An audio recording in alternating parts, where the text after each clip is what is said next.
Good morning, Kuhner country. Okay, my friends, I normally don't cover trials, as you know. I let the media do stories like this, sort of true crime, and did the person do it? Did the person not do it? I also rarely cover sports. However, I do cover sports when it affects society and culture at large. And occasionally, the Kuhner man will get involved and discuss a major court case if it has massive ramifications for our legal system, for society, for culture. And so the Lindsay Clancy case has gripped the entire nation. In fact, it's almost the only thing most people can talk about. And to me, the added layer of this case is that it's local. It's both a national case, obviously. Every newspaper is discussing it or covering it. Every news outlet, especially all the cable news, around the clock in Plymouth, Massachusetts, at the Superior Court. It looks like every camera in the world is there. And as things stand right now, the prosecution has wrapped up or rested its case. The defense is, I think, going to call one more witness. The prosecution wants another rebuttal or two more rebuttal witnesses. But pretty much by today, both sides will have rested. Closing arguments, they say, will be on Monday, and then it will be in the hands of the jury. It is a case, as I said, that has absolutely riveted the nation. And so let me just give you first the facts and then my interpretation of what is happening. But on this one, there is so much to discuss, so many angles. Obviously we can agree to disagree. Now, the first point, Lindsay Clancy was a delivery labor nurse. She and her husband, Patrick, lived in Duxbury, Massachusetts. They had three beautiful children. A Cora, a 5-year-old, Dawson, 3, and Kaylin, 8 months old. And I have to say, looking at pictures, just an adorable baby, a beautiful baby. On January 24th, 2023, according to testimony and what the media is reporting, Patrick Clancy, the husband of Lindsay Clancy, came home and said it was eerie. There was no movement. There were no lights on, which is unusual. He couldn't hear the kids. Young kids are loud. Young kids are running. Young kids are playing. There's a lot of life in the house. He walked in. He called out for his wife. No answer. He called out for his 3 children. No answer. He then walked up the stairs, saw that the bedroom door was locked. He knew right away something was very seriously wrong. He unlocked the door. Inside, there was blood everywhere. Everywhere. Their bed had been pushed right up near the window. The screen had been kicked in from the inside, or kicked out from the inside. The window, it was wide open. He looked through the window and saw Lindsay Clancy lying almost lifeless on the ground. He ran down, saw her, called the police immediately. And then he began a search for his children. He went into the basement. That's where he discovered one body. He then went into other rooms and discovered the other 2 bodies. Now, I don't want to, this is very gruesome, so I'm not going to get into it. It's too early in the morning. If we did a show in the evening or something, yes, I would talk about it in a little bit more detail. It's barely, just past 6 o'clock. You're getting ready to work. You're having breakfast. So you get the picture. She strangled, I'm just going to say this once. She strangled the 3 kids using exercise bands. She then apparently cut her wrists, cut her throat, and then threw herself out the window to commit suicide. So she attempted a murder. Well, she succeeded in the murder part, but it was a murder attempted suicide. She killed her 3 children, and by the way, she does not deny this. So there is no argument that she did it. She says she did it. Her lawyers say she did it. So this is not like the Karen Reed case, for example. Did she not? Is she guilty? Is she not guilty? She killed her 3 children. She strangled them. She is now paralyzed. She attempted to kill herself. She is now going to be permanently in a wheelchair. Why this case has fascinated the entire country is because, according to Lindsay Clancy, and especially her defense team, they are arguing that this is not black and white. They're arguing that this is very gray. That this is not just simply a case of a woman who brutally murdered her 3 children, methodically, planned it out, and then, out of revulsion, out of disgust, out of shame, was going to kill herself as well, but failed in the suicide attempt, and now is paralyzed from the waist down, who should be sent to prison for the rest of her life. What the defense is arguing is that she suffered from severe postpartum psychosis. Not just postpartum depression, which many women get, sadly, and it is debilitating. There is no question. Postpartum depression is very real.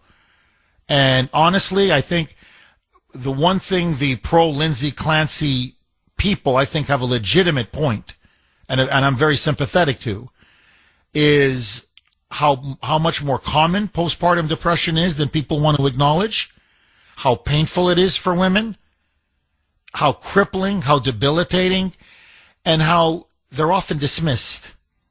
Well, suck it up, buttercup, that sort of attitude. And I've had family members who had postpartum. It's no joke. It's very hard. And what makes it even worse, and this is exactly what was going on with Lindsay Clancy, is you can't sleep. On top of the depression, on top of the anxiety, on top of the hormones raging, on top of the sadness, you can't sleep. It's chronic insomnia. And you know what happens after a while. If you're never sleeping, you almost begin to go a little bit mad. So, believe me, I get the postpartum, and the lack of taking it seriously, and the lack of understanding women and helping them get better treatment for postpartum. The sad part about the Lindsay Clancy case is that she suffered, according to her lawyers, from a postpartum psychosis. She essentially had a psychotic break. She could not sleep. It was chronic insomnia. She began to hear voices in her head. She began to suffer from serious suicidal thoughts. She apparently was seeing a psychiatrist. She apparently called a suicide hotline multiple times. She went to see multiple medical providers. They gave her over 30 prescriptions, 30, for 13 different kinds of medications. Oftentimes, her complaint was, they see me for 10 minutes. No one's really listening to me. Okay, try this medication and call me in 2 weeks. Okay, well, that's not working. Well, let's try this pill. Well, no, okay, well, let's try that pill. And so here is this woman who, by the way, checked herself into a mental hospital. She checked herself into a mental hospital for 5 days because she said, I'm losing my mind. I'm losing my mind. And my fear is that I'm going to hurt the children or I'm going to commit suicide. It got so bad that the family on several occasions tried to perform essentially an intervention. Both of the grandparents, all the grandparents of the three kids, would frequently come over to the house and try to help her with her children. And when it came to such a bad point where they said, should we maybe, take the children away from her? Then they would see her playing or taking care of the children. So it was always, she's in a very bad state, she's in a psychotic state, but she's still caring and loving the children. So the question is, and this is what the defense is really trying to make this trial into, is the mental state of Lindsay Clancy. And the argument that they're trying to make is that she suffered from, apparently according to them, severe postpartum psychosis, that she was in this grip, and that she kept making a cry for help. This is their argument. And this is ultimately what led to the murdering of the three children and her attempted suicide. And so ultimately, this is their argument in a nutshell, that she is not to blame for killing her three kids. That moral agency, if you want to call it, for that act is really on the system. And you may say, well, Jeff, what's the system? Well, I'm just going by the lawyers now. This amorphous group of individuals, institutions, medical providers, psychiatrists, people who work in the mental health field, and institutions that let her down. That's their argument. And so that she should be absolved of any criminal responsibility, and that she should go to a hospital and get psychological or psychiatric treatment, and that she should not go to prison. That's essentially it. In other words, the psychosis did it. This is their or she's no longer responsible for her actions because of, in a sense, a form of mental insanity or psychosis. Now, what's even weirder about this case, there's so many layers to this, and levels to this, is that Lindsay Clancy, very much like Luigi Mangione. Now remember, this woman murdered three children. This is the part that I'm very sympathetic. Believe me, I'm sympathetic to postpartum depression. I truly am. But there are three dead kids. And yet, outside the Plymouth courthouse just yesterday, but you've been seeing it now for weeks, and especially online, there is an army of supporters, literally an army of supporters, overwhelmingly white women, young, middle-aged, elderly, it doesn't matter, who call themselves cheerleaders for Clancy. And they were there just yesterday. You should see them. It was a massive crowd. And they're all wearing pink, all of them. And they're beginning to, they're turning Lindsay Clancy, I swear to you, into almost like a folk hero. And they're turning this case into, to them it's about postpartum depression. Women are being dismissed. They're being neglected. They're not being heard. It's not being properly addressed and treated. This thing is real. And they're siding with Lindsay Clancy, almost absolving her, excusing her of any responsibility, saying, well, had the system treated her better, those kids would be alive today. And so they are cheering for her. They're calling it, I'm not kidding, justice for Lindsay. Peace for Lindsay.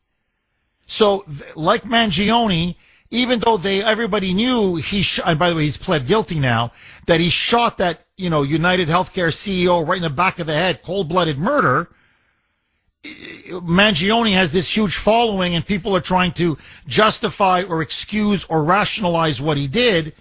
You're starting to see the exact same thing now with all of these women in pink.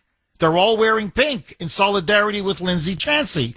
And what's to me even more bizarre, I've never seen this in American or Western culture before. I've never seen this. Mothers, it's not just that it's a sea of women, but it's a sea of women with their children. That's where they were yesterday. Many of them, these are, 2, 3, 4-year-old kids. They're holding their kids as they're chanting for Lindsay Chancey. And they're cheering on the defense attorneys as they walk into court, saying, yeah, get her off, get her off, get her off. It was the psychosis that did it. Get her off. You're fighting for all women. I'm like, what? So, look, this is the way I see it. Number one, I believe, correct me if I'm wrong, I don't think she was ever officially even diagnosed with postpartum depression or postpartum psychosis. That to me is point number one. Point number two, what her doctors were saying over and over again was, you're not giving the medication a chance to work. You're just jumping from one medication to another. It takes time. You're not giving it time. And to me, the final point, and then I want to open it up to the phone lines, 617-266-6868. Whatever sympathy you can feel, and I do, for women with postpartum depression, in the end, I can't get around a central fact.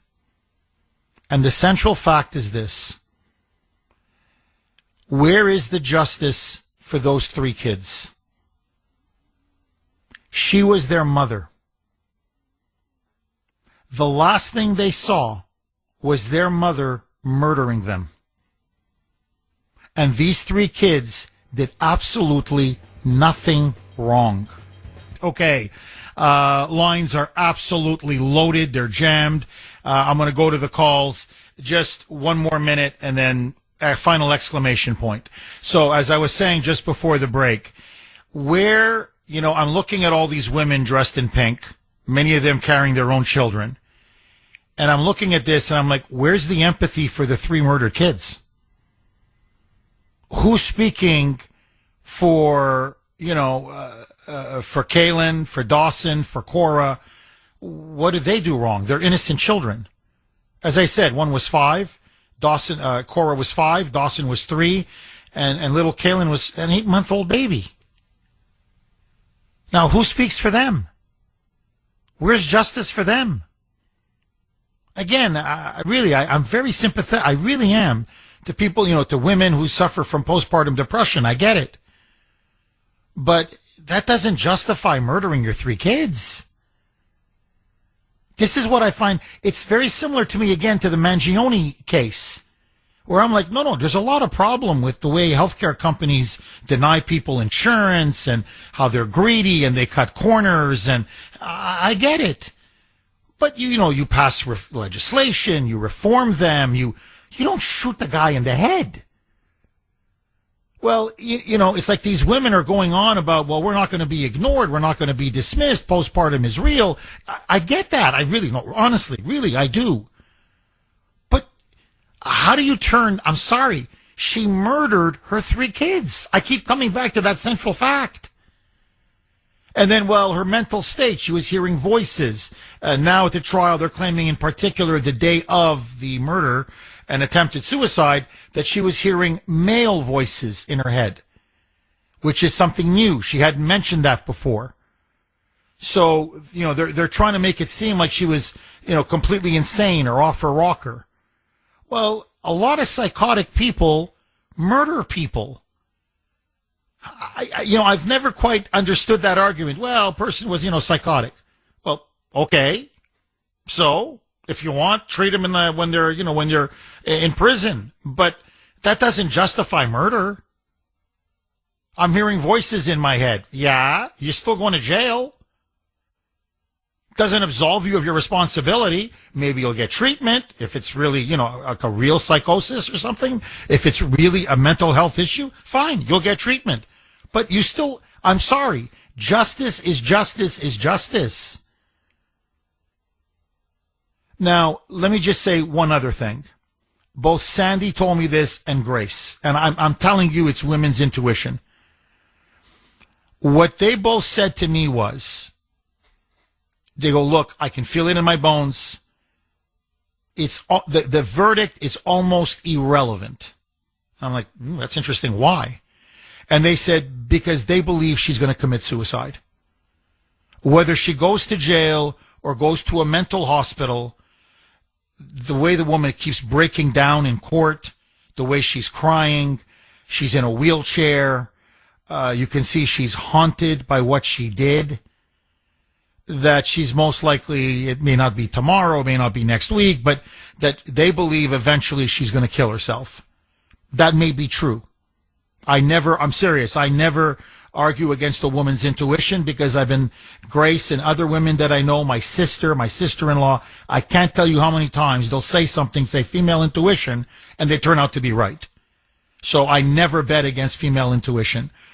But that's something that may or may not happen in the future. If I'm on that jury, personally, I'm voting guilty. I'm looking around and saying, I don't see the defense. I mean, I understand the defense, but it's not to me a legitimate defense. Now, that's me. Now, ultra final point. This is another aspect of this case. Absolutely insane. So you have all these people basically cheering for this woman, okay, turning her into a folk hero. You have these insane conspiracy theories on social media, especially by radical, rabid feminists, that he's now the ex-husband. He got remarried. Okay? So Patrick Clancy got remarried. I'm not a big fan of Patrick Clancy, if you want to know the truth, but let that go. Okay? Just let that go. They're going around saying he murdered the children. I swear to you that he murdered the kids and then tried to kill Lindsay Clancy, and that he failed in his attempt to kill her. But that ultimately she didn't do it. Patrick Clancy did it. And that essentially, I guess he wanted out of the marriage. That's the conspiracy theory that is everywhere. That he wanted out of the marriage. He didn't want the responsibility of the children. He found them too hard, too difficult, too burdensome. And so what he did was he essentially murdered them, used the fact that his wife was going through this, what do you want to call it, a psychotic break or mental health episode, however you want to characterize it, to essentially frame her. And that she's so mentally unstable that she allowed herself, without unwittingly, to be framed. And all I'm thinking is, look, the evidence is overwhelming that she strangled her 3 children. The forensic evidence, she confessed, she admitted to it, the defense admits to it. Now all of a sudden, we've got to blame the husband for whatever sins the husband committed, and I think there are many. He didn't murder the 3 kids. She did. And so to me, ultimately, she's to blame. And I think it should be guilty, guilty, guilty. First-degree murder, no question. But that's me. I want to open up the floor. My question to all of you. Do you believe Lindsay Clancy is guilty of murder? Or do you believe she had a genuine postpartum psychotic break, a complete breakdown psychologically, and that she was in the grip of this psychosis, and that what really happened is the system failed her, mental health treatment failed her, the psychiatrists and medical providers gave her all of these prescriptions and medications, many of them SSRIs, which we know have effects to lead people to be violent or suicidal, In other words, did the system fail her, and should she be absolved of criminal responsibility? What this woman needs is to be put in an institution or a mental hospital and to be given proper treatment. Do you believe she deserves to go and get proper treatment and go to a mental hospital, not guilty? Or do you believe, like me, she's guilty, throw her behind bars? 617-266-6868. Lines are loaded.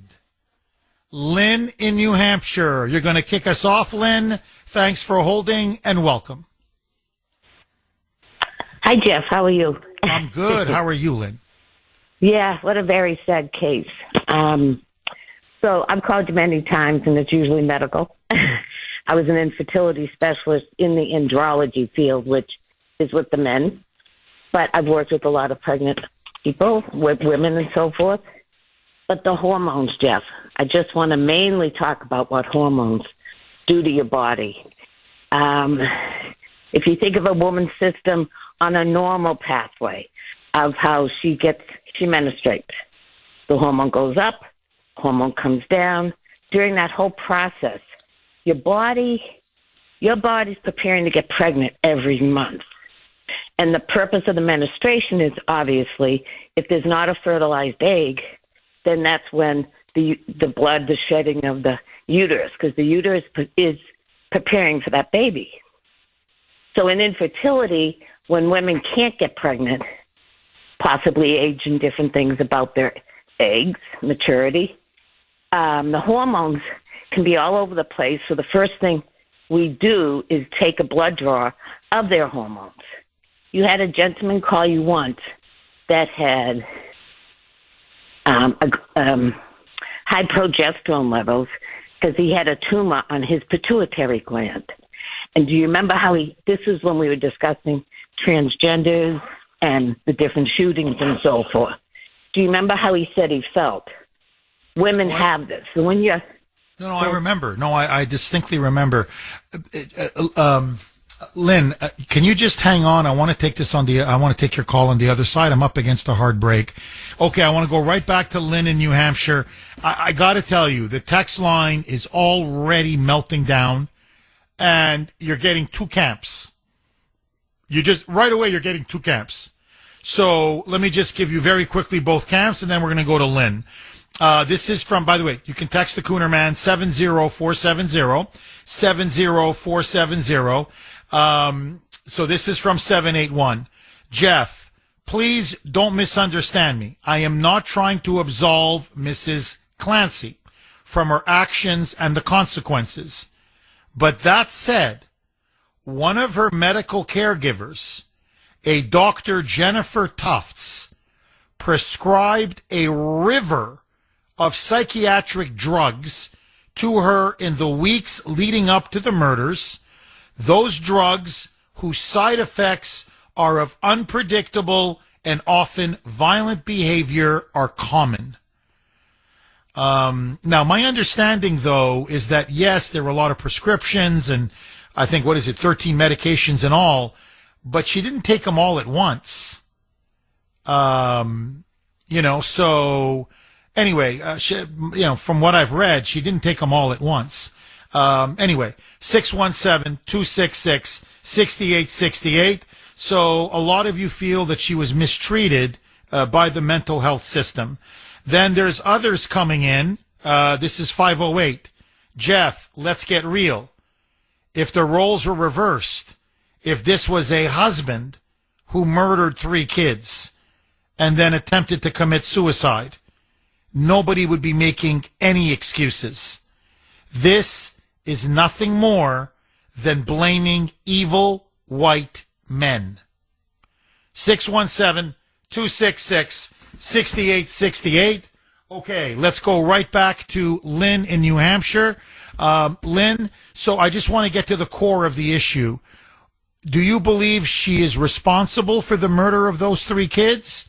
Or do you think that hormones or the medications she was under or this psychosis that she developed, apparently, allegedly, is responsible? What say you? the postpartum and the medication. That's why those women are out there. She had 3 children very quickly, true over the youngest and so forth, but she had them very quickly, and her hormones have been up and down. Everybody thinks it's beautiful and wonderful to have a baby, but for a lot of women, it's very difficult. And she put herself to get help. She did, so she knew what she was doing. She's a medical person herself, so she understood. I had someone I know of that had their first baby and had a breakdown and couldn't take care of the baby. She went into a hospital.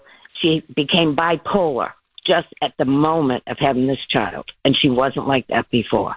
And right now she's fine. She had more children, but at that moment of that first child, something happened. And to be bipolar, she was put on medication, but she didn't know. She didn't want, I'm not sure of the total details, but caring for that child was not a normal thing. So things happen to women. And I think Lindsay, she had postpartum is very big, and that's why you have all those women out there supporting her, trying to get the message out that it is something. Yes, she killed the children, and she's admitted to it. But it's who would want to do that? So there was something wrong, and hormones are a big part. And not to get into transgenders, but a lot of issues when they go through that transition, your body is off the wall and your mind. And that's all I have to say. So I feel Lynn, like... I just want to ask you this. No, I hear you. And look, you're making excellent points, no question. But in the end, this is the judgment now. If you were a juror on that jury, would you, Lynn in New Hampshire, would you find her criminally responsible for the death of those 3 children? I wouldn't. Really?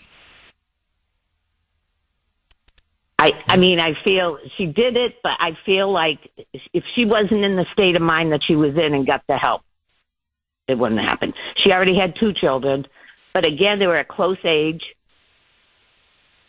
Again, it's I'm not blaming the hormones. Your whole body, Jeff, changes sometimes. Not enough to kill. No, I get that. No, I truly do. But look, I mean, think about the door you're opening now, right? But if you say, well, okay, or basically it was the hormones that did it. I mean, women have been having postpartum depression since the beginning of time. I'm not trying to downplay it. I'm just stating a fact. Many women have been battling postpartum depression. Their hormones got wild. It doesn't justify. They don't kill their babies, number one. And number two, to me, it still doesn't justify the murder of your children. I mean, I don't know. I'm just like, think about it. If you're thinking about seriously killing your children, you tell your husband or your parents or whoever, please take the children away from me. I'm not well. I need to get help. I don't know. I just find this notion now that we're going to start excusing murders simply because someone's hormone levels, or they may be bipolar, or that's a very dangerous road. Because then what you're essentially saying is, well, take the transgender issue. Well, they're on these hormone treatments. Well, if they go and shoot a place up, well, it was the hormones that did it. Well, I'm sorry. I can't. I mean, so then what you're basically going to do is you're going to create scenarios where people can be murdered and they can just excuse it due to a psychosis or to mental health or to hormones. So we're going to live in a society where murder becomes essentially permissible for many people. If they can just get the right defense lawyer and come up with the right excuse or the right rationale. I come back to this point, Lynn. Who speaks for the 3 dead kids? There's 3 dead kids. She walks away scot-free or goes to a mental hospital. And where's the justice for the 3 kids? 3 innocent children. She was their mother. A mother is supposed to defend and protect her children. She murdered them in cold blood. And see, and this is the thing that I find very alarming about this case. Suddenly it's all become about postpartum depression. It's okay. We can deal with postpartum depression. Should we spend more money on it? Yes. Should it get a lot more attention? No question.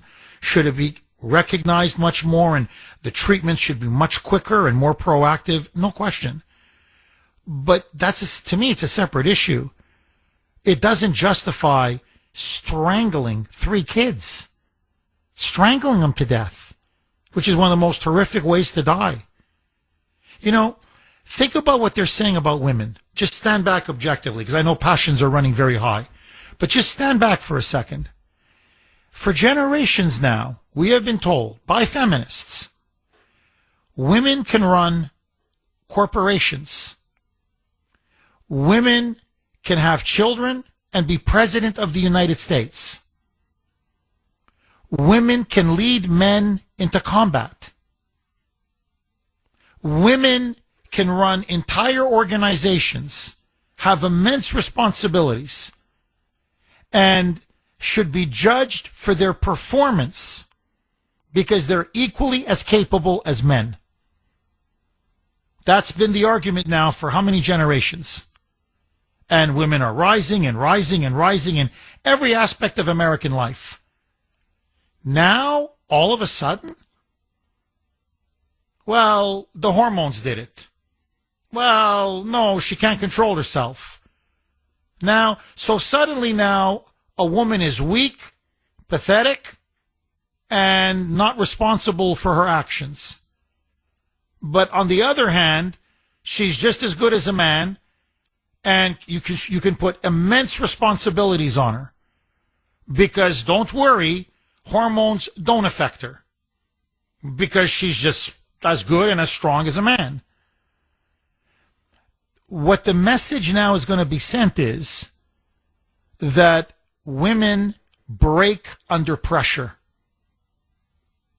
And that goes against everything that they've been telling us now for how many generations? I don't understand. Women are supposed to be held, and they say, hold us responsible. And we can be held responsible like men and suffer the consequences of our action. We should be rewarded when we do good, and we should be punished when we do bad.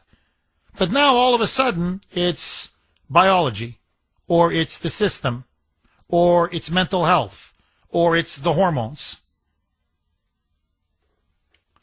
Lynn, thank you very much for that call.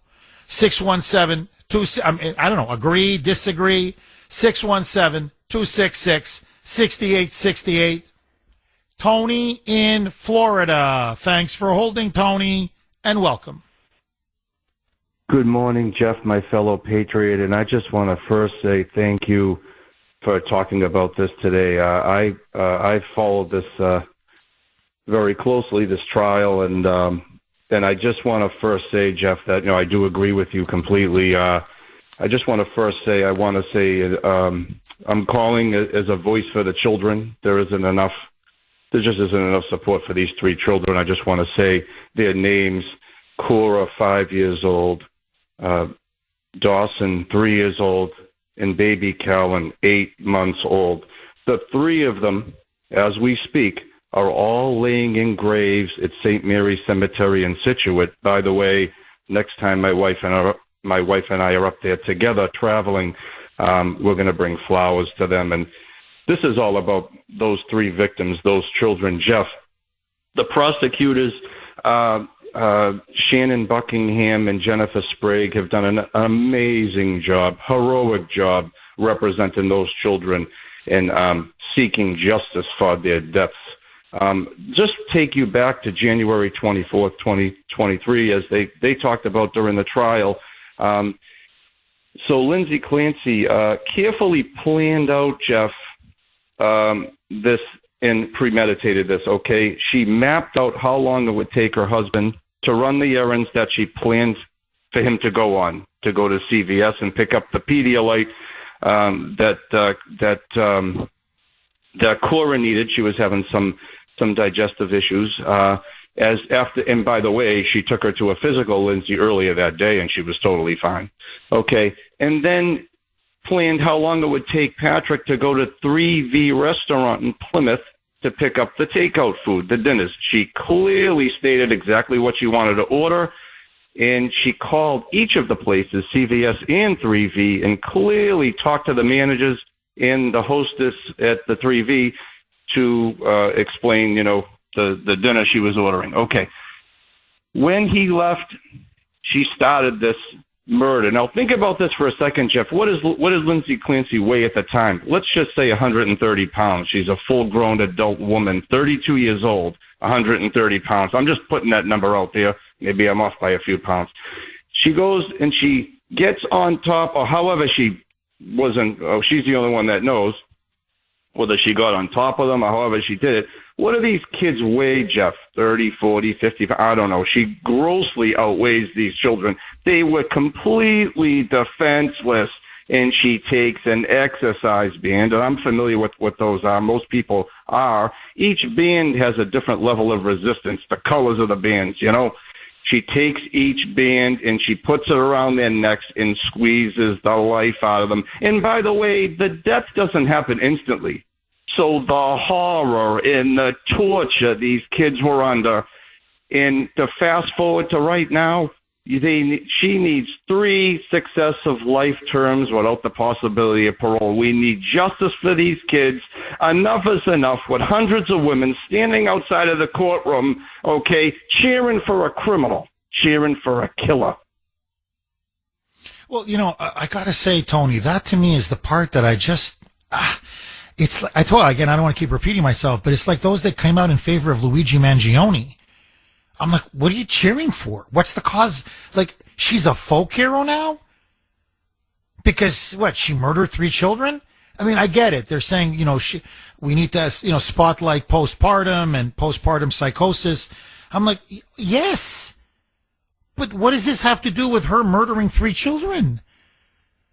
And to me, the part that, it's like they're saying, well, we have to be, empathetic. It's all about empathy.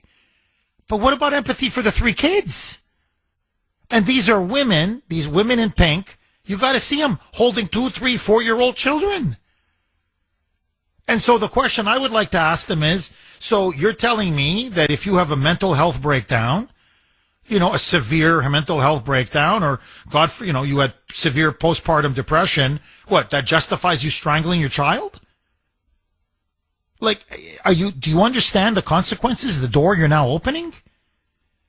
And look, I'm sorry, when I first heard of this case, to me, I thought, whatever you thought about the issues, 3 children are dead. This should be, to me, a slam dunk case, an open and shut case. She admitted that she did it. Her lawyers admitted that she did it. So it's not a question of, did she do it? I know online they're trying to, make it seem like the husband did it. But no, she did it. Well, the moment she confessed, to me, all we're talking about then is how many years in jail. And is it a mitigating factor so you don't give her, life in jail, you give her 50 years or 40 years or whatever with this whole, psychosis that they claimed that she had. And look, she's clearly a very troubled woman. And, people are right. She clearly was asking for help, was constantly not being treated properly, in some cases was rejected. She calls a suicide hotline twice. She put herself in a mental hospital for 5 days. Clearly you had doctors and medical providers who let her down. There's no question about that.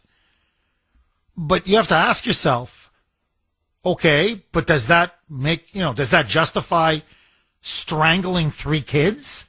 That we're going to think about, look, get away from the postpartum issue just for a second. Say the jury says not guilty. So what has happened? 3 children, 5 years old, 3 years old, 8 months old, completely innocent. Nobody disputes that. And they're going to be murdered, they're dead, by their own mother. And nobody pays? Nobody's punished? That's it? It's over? The father's he's already remarried, he's got himself a new wife. Okay, so there was a picture of him recently, I believe, in the New York Post or wherever, lounging around with his new wife. Okay, as his ex-wife is facing this murder trial. And she's off to some mental hospital where they're going to pump her up with drugs. And then once they consider her good, okay, or rehabilitated or fine or whatever, she's good again, then she gets to not walk free, she's in a wheelchair, but she gets to leave and continue her life. And there's 3 graves of the most innocent people you can think of. I'm not comfortable with that. I'm going to be honest. I don't think a society should be comfortable with that. And I just find it, I don't know, it's Carmelo Anthony is another one. He kills a white boy with witnesses. It's murder. But they want to get him out of jail. Because of racism, the system, so we don't punish people who do things that, Mangione, he pled guilty, thank the Lord. But how many of them were defending him? I'm sorry, what is there to defend? He shot the guy in the head. I want to read this. This is from, and thank you so much for that call, Tony. Very good call. This is from Mark on Messenger. So Mark is chastising me. Saying he likes to listen to the show, and I normally get my facts right and I do my research, but he says that this time I'm just reading whatever news article that pops up, and he said you should watch the trial and what has actually been said on the stand. And so I wrote him back. I said, well, what have I missed? Now, I don't know, Mark. I'm just responding on Messenger. I said, well, what have I missed? So this is what he writes back.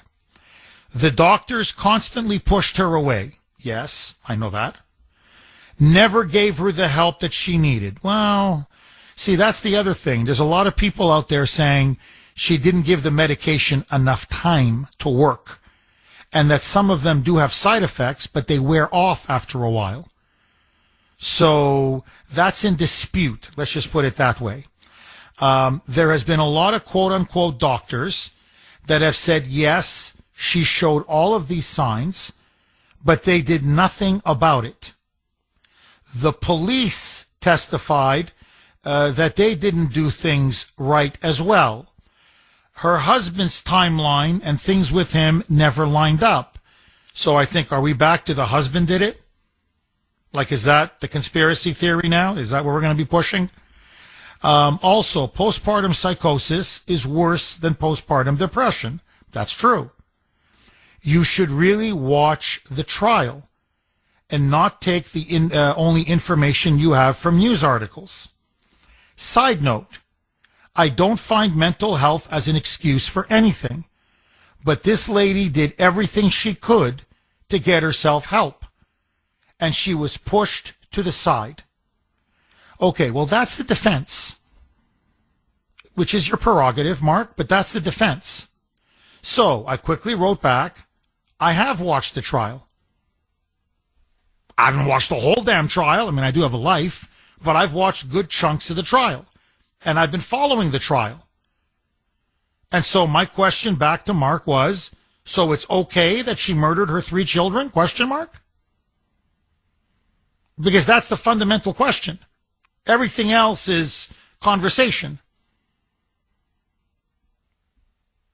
And to me, I don't think it's okay that she murdered her 3 children.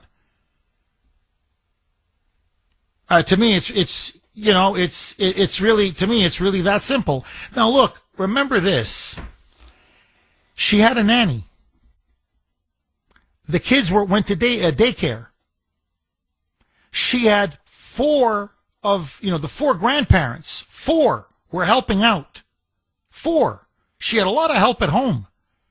Her husband, whatever you think about him, initially decided to work from home to help her with her postpartum, and then permanently worked from home to help her with her postpartum. So what I'm saying is there was also a support network around her as well.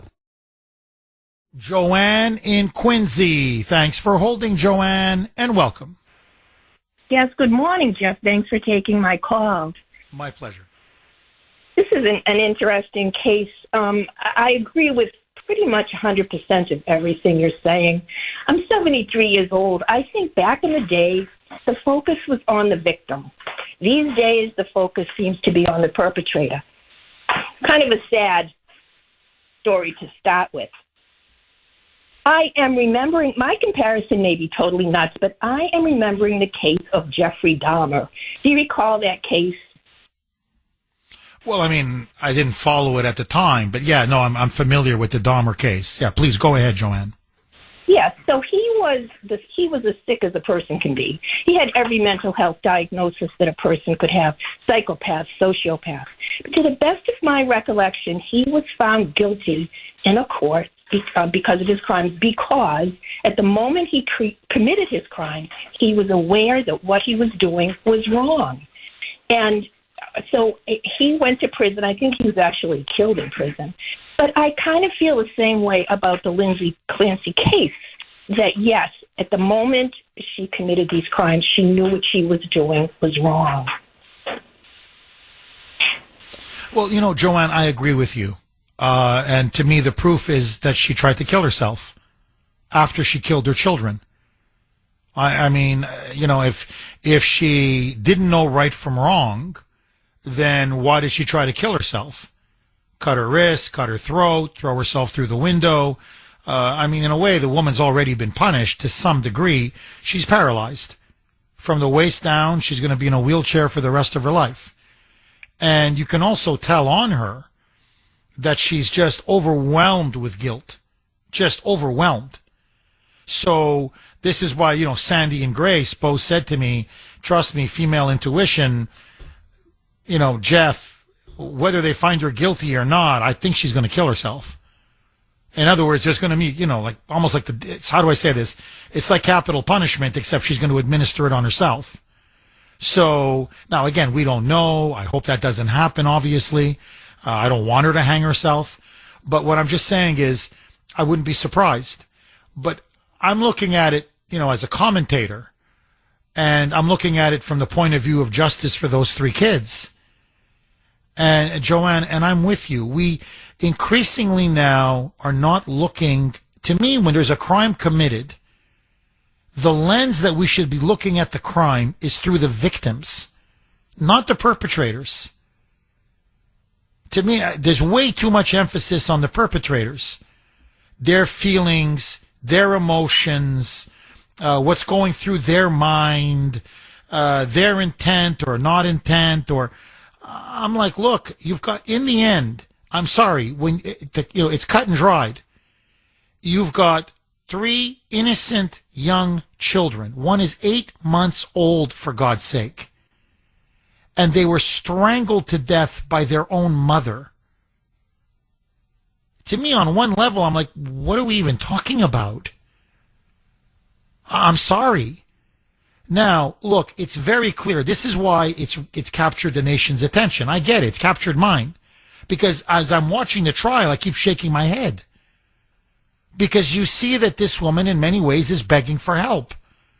You see that she's not right in the head. You can see that.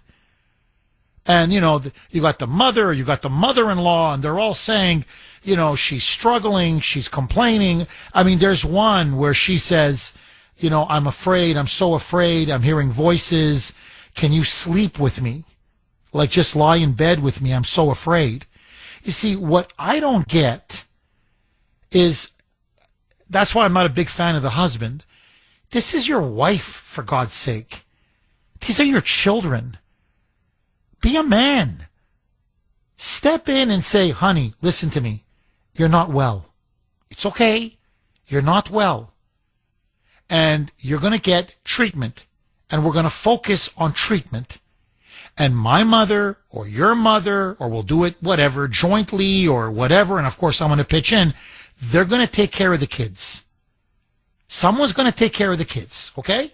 The grandparents, that's what they're there for. They're going to step in. I'll do my best. But we're going to focus on you. Because you need help. You need serious psychological help. Because clearly, this bevy of medications, it's not working for whatever reason. You're not giving it enough time, whatever. And look, the other thing, and I give you the final word, Joanne, what is very clear, again, I'm just using a very common sense point of view, and women with postpartum have complained about this, and I really get it. They go, you see, you don't understand. It starts off as depression and anxiety and hormones, and it just really throws you off, and you feel miserable. But the problem is you can't sleep at night. I mean, normally you have a hard time sleeping with a newborn no matter what, because the baby keeps waking you up. But this is a different level. You just can't sleep. So now you're not resting.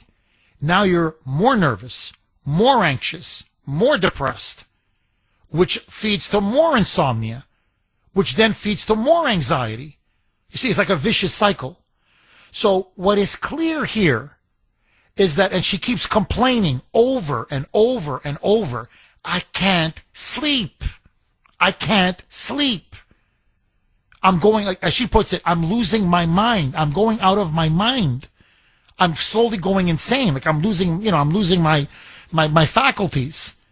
Now, I'm sorry, but where's the husband? I'm not trying to be the, oh, look at me, Jeff Kuhner. I'm not trying to do the self-righteous thing, really. But, like, my wife doesn't sleep well for one night. I'm like, honey, you look tired. Honey, please, come on. No, go take a nap. I got the kids. Relax. Just please rest. This is happening night after night after night where she's saying, I want to kill myself. She calls a suicide hotline. She puts herself in a mental health hospital. And she's actually even saying at times, I think I want to hurt the kids. Where's the freaking husband? Joanne, am I wrong? Oh, I agree with everything you're saying, Jeff. That's why I love your program. I need to listen to people who are on my wavelength. It seems there are fewer and fewer of those people around. The last point I'd like to make is I see a lot of things about conservatives, Republicans, whatever you. Joanne, can you please hang on? I'm going to take you on the other side. We're up against a break. Okay, the trial here in Massachusetts, Plymouth, Mass., at the Superior Court where it's now taking place. They're about to do closing arguments. There's a defense witness and a rebuttal witness from the prosecution that I believe they're going to take the stand today. But Monday should be closing arguments, and then the jury will deliberate. It is the Lindsay Clancy case. The whole nation, in many ways the world, is absolutely fascinated with the trial because there are so many issues that it's bringing up. So I want to know where you stand. Do you believe she is guilty of murder? Or, like some of you believe, that the system let her down and that she should be absolved of criminal responsibility because she clearly was suffering from a kind of psychosis, postpartum psychosis, where after a while she did not know right from wrong. That's the defense's argument. You know where I stand. I do feel very sorry in some ways for women. I have a lot of sympathy for women who battle postpartum depression.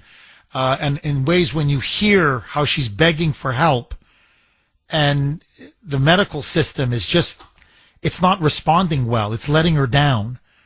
I do feel very bad for this woman. And I don't think she was well served by her husband. I don't. I'm being honest.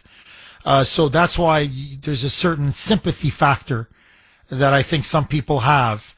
But you know where I stand. In the end, she murdered him, and I think she needs to go to jail for it. But that's me. I want to hear from you.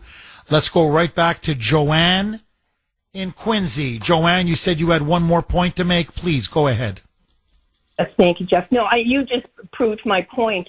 I'm tired of people saying that conservatives, Republicans, however they point to us, have no compassion and no sympathy for people because we believe in the rule of law, and that's just foolish. I have tremendous compassion for her, for her family, but mostly for those three children. So we're filled with compassion, and I heard it in your comments as well. Oh, thank you. Thank you, Joanne, and have a wonderful weekend. Thank you so much. No, look, I agree. I mean, if you want, I'll play some cuts. I'm going to take some more calls, but the mother-in-law, you would say, well, okay, the mother's going to rally to the daughter, But the mother-in-law, okay, the husband's mother, she's saying, no, she begged for help. The mother-in-law.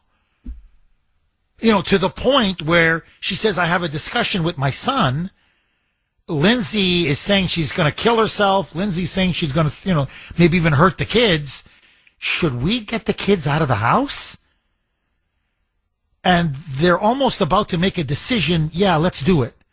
For just to cover our bases, to be safe. She's cracking up. She's kind of having a psychotic break, it looks like. But then they see her and she's playing with the children, and then she's starting to feed the children. So they look at each other, you know how it is, and you're like, maybe it's not as bad as we think. And of course, if you take away the children, it really will devastate her. So I understand there's all these mitigating factors. But look, this is, to me, I think, extremely telling. And again, agree, disagree, I want to hear from you. This is how I see it. If a woman is having a postpartum psychosis, and she's slowly now, it's just breaking down, and the medication isn't helping, and the system is letting her down. The nurses, the doctors, the psychiatrists, people just seem to be dropping the ball, or they're just ignoring this woman, or not giving her the attention that she needs. At a certain point, I can understand where a poor woman like that just snaps. And what I mean by snap is just, like curls up in a ball in a bathroom floor and just, I can't do this anymore. And you're like, oh my God, this poor woman needs help. Or, and I'm not excusing this, I'm just explaining this, kids cry, especially babies, 3-year-olds, 5-year-olds, Ashton and Ava, they were not easy children at 3 and 5. You're never sleeping. You know how it is. Your nerves are on edge. You haven't slept in days. You're losing your mind. So I can see someone cracking and, shut up. If the kids are crying, and you grab one of the kids and you start shaking the kids. You've read stories like this for decades, and shaking the kid violently. And then somebody says, hey, what are you doing? What are you doing? Stop. Okay, that I'm not justifying it. I'm just saying I can see that. This is the part that sticks in my craw. On January 24th, 2023, the day she murdered the 3 kids and then, cut her wrists and threw herself through the window. Suicide attempt. She gave explicit orders to the husband, directions, to go get takeout and to go get some more medications for her. In other words, she gave him a list of things to do that would guarantee he would not be in the house, and to guarantee that he would be away for a while. And it was during that period, because remember, the husband is working from home. I'm not a big fan of his, but to be fair to Patrick Clancy, okay, to be fair to the guy, he initially worked at the office. He said, no, my wife's really postpartum. It's a really bad thing. I'm going to work from home for a while. Yes. And then permanently begins to work from home. So she gets him out of the house for several hours. And that's when she did the dirty deed. To me, that's crystal clear. It was deliberate. It was methodical. She said, I had enough. I want these kids dead. Voices, no voices. What she wanted those kids dead. And then I think clearly, out of shame, out of disgust, out of revulsion, out of self-hatred, whatever it may be, out of insanity, whatever, I'm not going to say the word insanity, but, out of sheer anger, and, she then kills herself, or tries to kill herself. And now the woman is paralyzed for the rest of her life. That shows to me premeditation.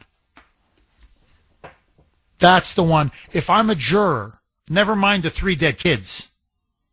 But if I'm a juror, I don't know how I don't know how you circumvent that. I don't know how you get around that. You didn't just kill him. You made sure the husband was out of the house and you were alone. And then you killed him.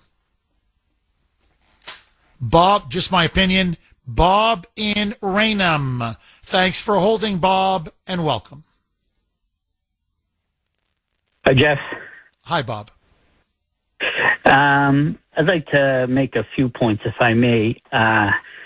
First of all, you guys you referred to the Mangione case, and then that last woman referred to the Jeffrey Dahmer case.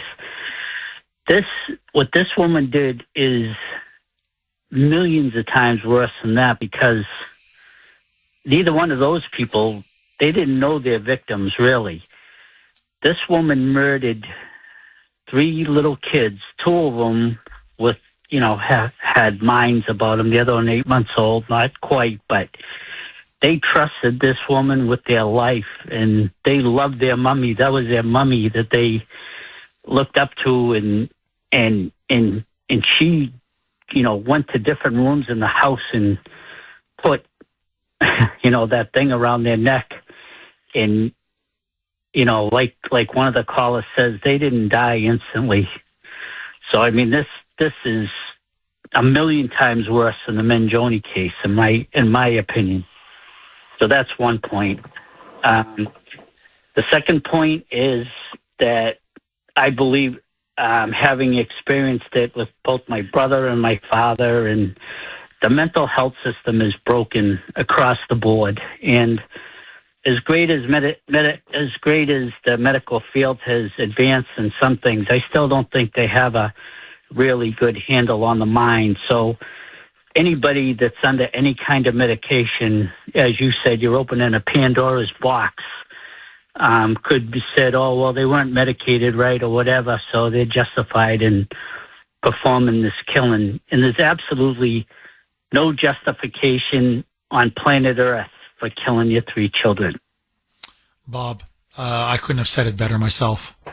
But really, I agree with you. It's much worse than what Mangione did. Believe it or not, I even think it's worse than what Jeffrey Dahmer did. I know Jeffrey Dahmer killed more people. I get that. 617-266-6868 is the number. Okay, it is the Kuhner Country poll question of the day, sponsored by Mario's. Mario's quality roofing, siding, and windows. And Kuhner Country, I hope as many of you can vote as possible. So here it is. What should happen to Lindsay Clancy? Should she be sent to a hospital? Should she be sentenced to prison? Or should she be sent to a hospital and, if cured, then to a prison to serve her sentence? So basically 3 options. A, not guilty, or at least no criminal responsibility for what happened, and she should then be hospitalized. Mental health hospital. B, she should go to prison. C, she should be hospitalized, get proper treatment, and then go to prison. A, hospital. B, prison. C, hospitalized or institutionalized, and then, when she's better, cured, sent to prison. You can vote on our webpage, wrko.com/Kuhner, wrko.com/Kuhner, Kuhn as in national ER.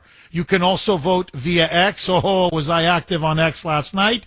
My handle there, all one word, at the Kuhner Report, at the Kuhner Report, Kuhn as in national ER. Nikki in Bradford. Thanks for holding, Nikki, and welcome. Good morning, Jeff. My blood pressure's up again today. I just have to let you know. My husband just got home from work, so it could be because of him, but I don't know. I think it's you. It's usually Again, me. Go ahead, Nikki. It is. It is during the week. It's between 6 and 10. It's you. Yeah. Not to make light of a obviously terrible situation, but I gotta say, usually I can't remember a time where I have not 100% agreed with you since I started listening to you when you first got here. I would like to hear what Grace has to say on this, honestly. Just as from a woman's standpoint, not that you can't use common sense and not that men can't have an opinion about this, but I'm just curious where, we share hormones.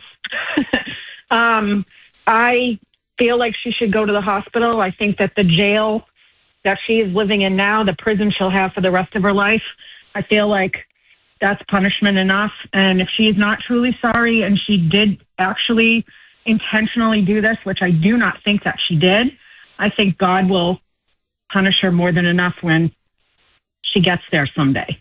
I don't know. I feel for the grandmothers. I feel for the dead children. I do feel for Patrick, although I'm going to keep my comments about him out of this because I have thoughts on him and it doesn't matter because, again, there's unfortunately 3 dead babies.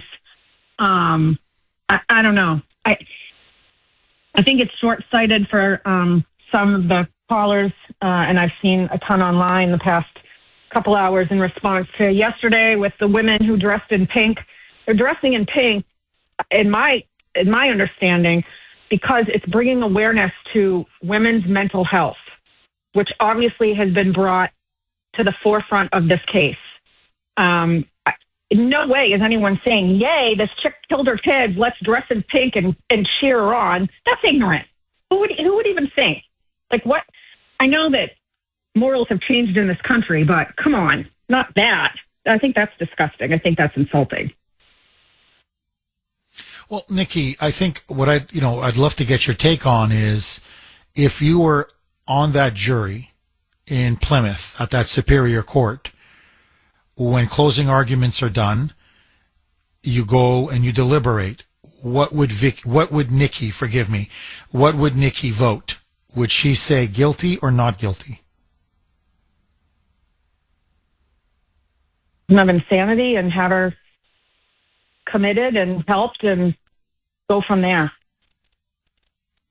My husband's saying no in the background. So you really think that she was ultimately insane, correct? The hormones and because of the cocktail of meds, I absolutely do. I think she was failed on many, many levels. She's responsible for killing her children. I get that. She's not saying she didn't kill her children once she realized what happened. No one's saying that. But why? Like, my husband's brother had serious medical issues towards the end of his life, and unfortunately, he passed away as a result of them. He scared himself to death with schizophrenia, didn't take his meds, and actually died from a heart attack.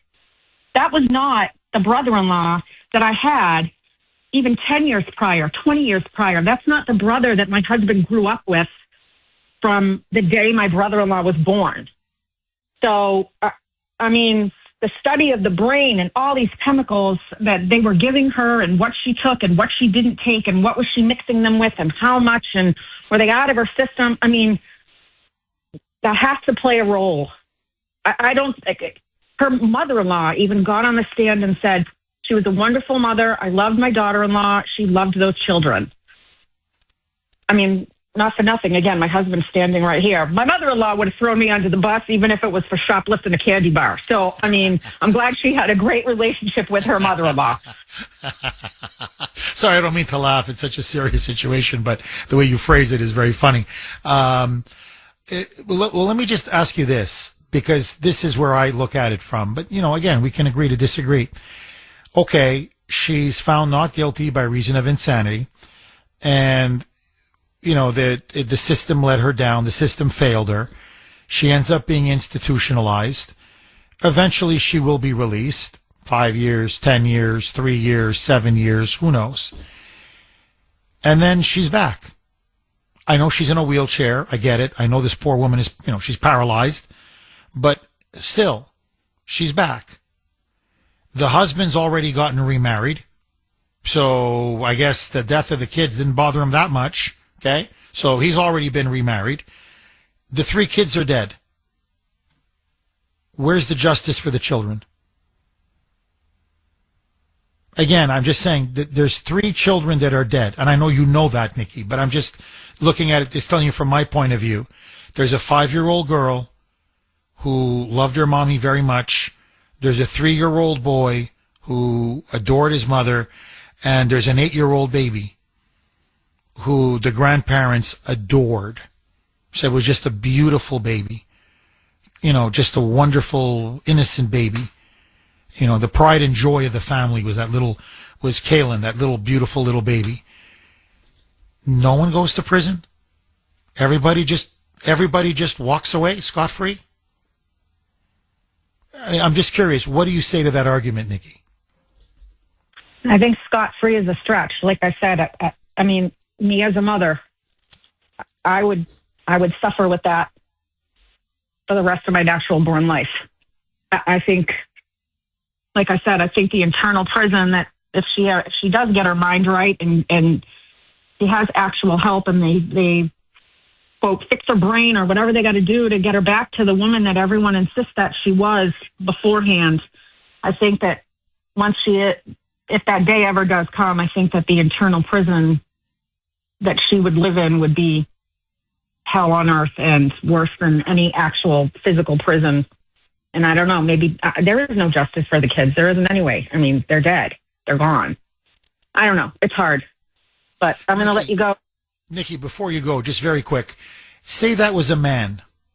Say it was the husband, not the wife. It was the husband. Mental health issues, I don't know, instead of postpartum psychosis, I don't know, depression, schizophrenia, whatever. Kept trying to get help, kept asking for help, suicide hotline, checked himself in for a couple days in a mental hospital, checked himself out of that mental hospital, but, you know, kept saying there's something wrong, and then ends up killing 3 kids, and then tries to kill himself. Would Nikki in Bradford say not guilty by reason of insanity? Or would Nikki in Bradford say, throw the book at him? Well, again, if I base that on my life experience as a juror and my brother-in-law, who was completely fine and normal for the first 30 years of his life and then literally went off the deep end wacko and all these meds and all these things and did go to McLean and did try to get help. I mean, let's say it was him, I would say probably if the circumstance, I mean, postpartum depression aside, he had other mental issues and other medications mixed in as a cocktail. In theory, I guess I would say not guilty by reason of insanity, and I would expect him to go to McLean or wherever for the rest of his natural born life. And I know how guilty he felt about little things in his mental illness that we would think is inconsequential and apologize and move on. I know how hard he was on himself every day when he was going through all that. So again, internal prison versus prison walls. I guess that would be the justice. Interesting. Nikki, very interesting call, I have to say. Very, very interesting call. Nikki, thank you very much for that call. 6-1, so she would say not guilty by reason of insanity. And by the way, I just, as a strict observer, neutral observer of the trial, the defense team is much stronger than the prosecution. If the jury does go with a not guilty verdict, I think part of it, regardless of the merits of the case, that prosecutor is horrible. I mean, she's bad. She's made all kinds of mistakes. She comes across as tone deaf. She's clearly not as smart or as good as the defense team. I don't know where they picked her. I don't know where they got her. So I think that's going to play a role as well in what the jury ends up deciding. But anyway, 617-266-6868. Okay, very quickly, 8 o'clock. You know what that means. Friday, Kuhner's Call Log, Caller of the Week. It's time for Kuhner's Call Log, where we showcase our favorite caller from the week. I can hear you. Can you hear me? Thanks for holding, Andy. This Christian Castro case, this needs to be stressed, and this needs to be said loud, and it needs to be said often. The states and the localities have no controlling legal authority over federal agents that are engaged in immigration enforcement.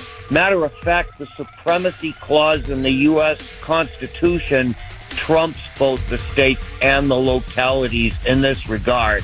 Also, Jeff, everything that's going on with these sanctuary cities, with these sanctuary states, this is an insurrection. This is a rolling insurrection that's going on. 2024 presidential election, Trump returned to office, and one of the main things that coalition voted for, Jeff, was mass deportations. Every one of these sanctuary cities and sanctuary states, these judges, these mayors, these governors need to be immediately arrested.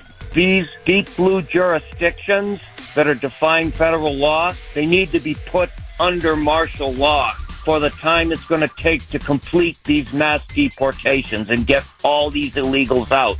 They all got to go, Jeff. They all got to go home. And next week, it could be you on Kuhner's Call Log. Please, don't be a stranger. Call again. Mike, you're having too much fun, my friend. I mean, really, that's a very funny song. Get the blank out of here. That, by the way, was Andy in Milford. And he's, again, one of our very, very good callers, excellent callers. And again, today, I'm just, again, really impressed with the quality, the sophistication, the maturity of the calls, the different angles, the different perspectives. 617-266-6868 is the number. Okay, Lindsay Chancey, question now is, Lindsay Clancy, forgive me, my bad. Lindsay Clancy, the question now is, closing arguments are just around the corner. If you were in that jury, would you vote guilty or not guilty? 617-266-6868. Nikki would vote not guilty. I would vote guilty. I want to hear from you. Robert in Maine. Thanks for holding, Robert, and welcome.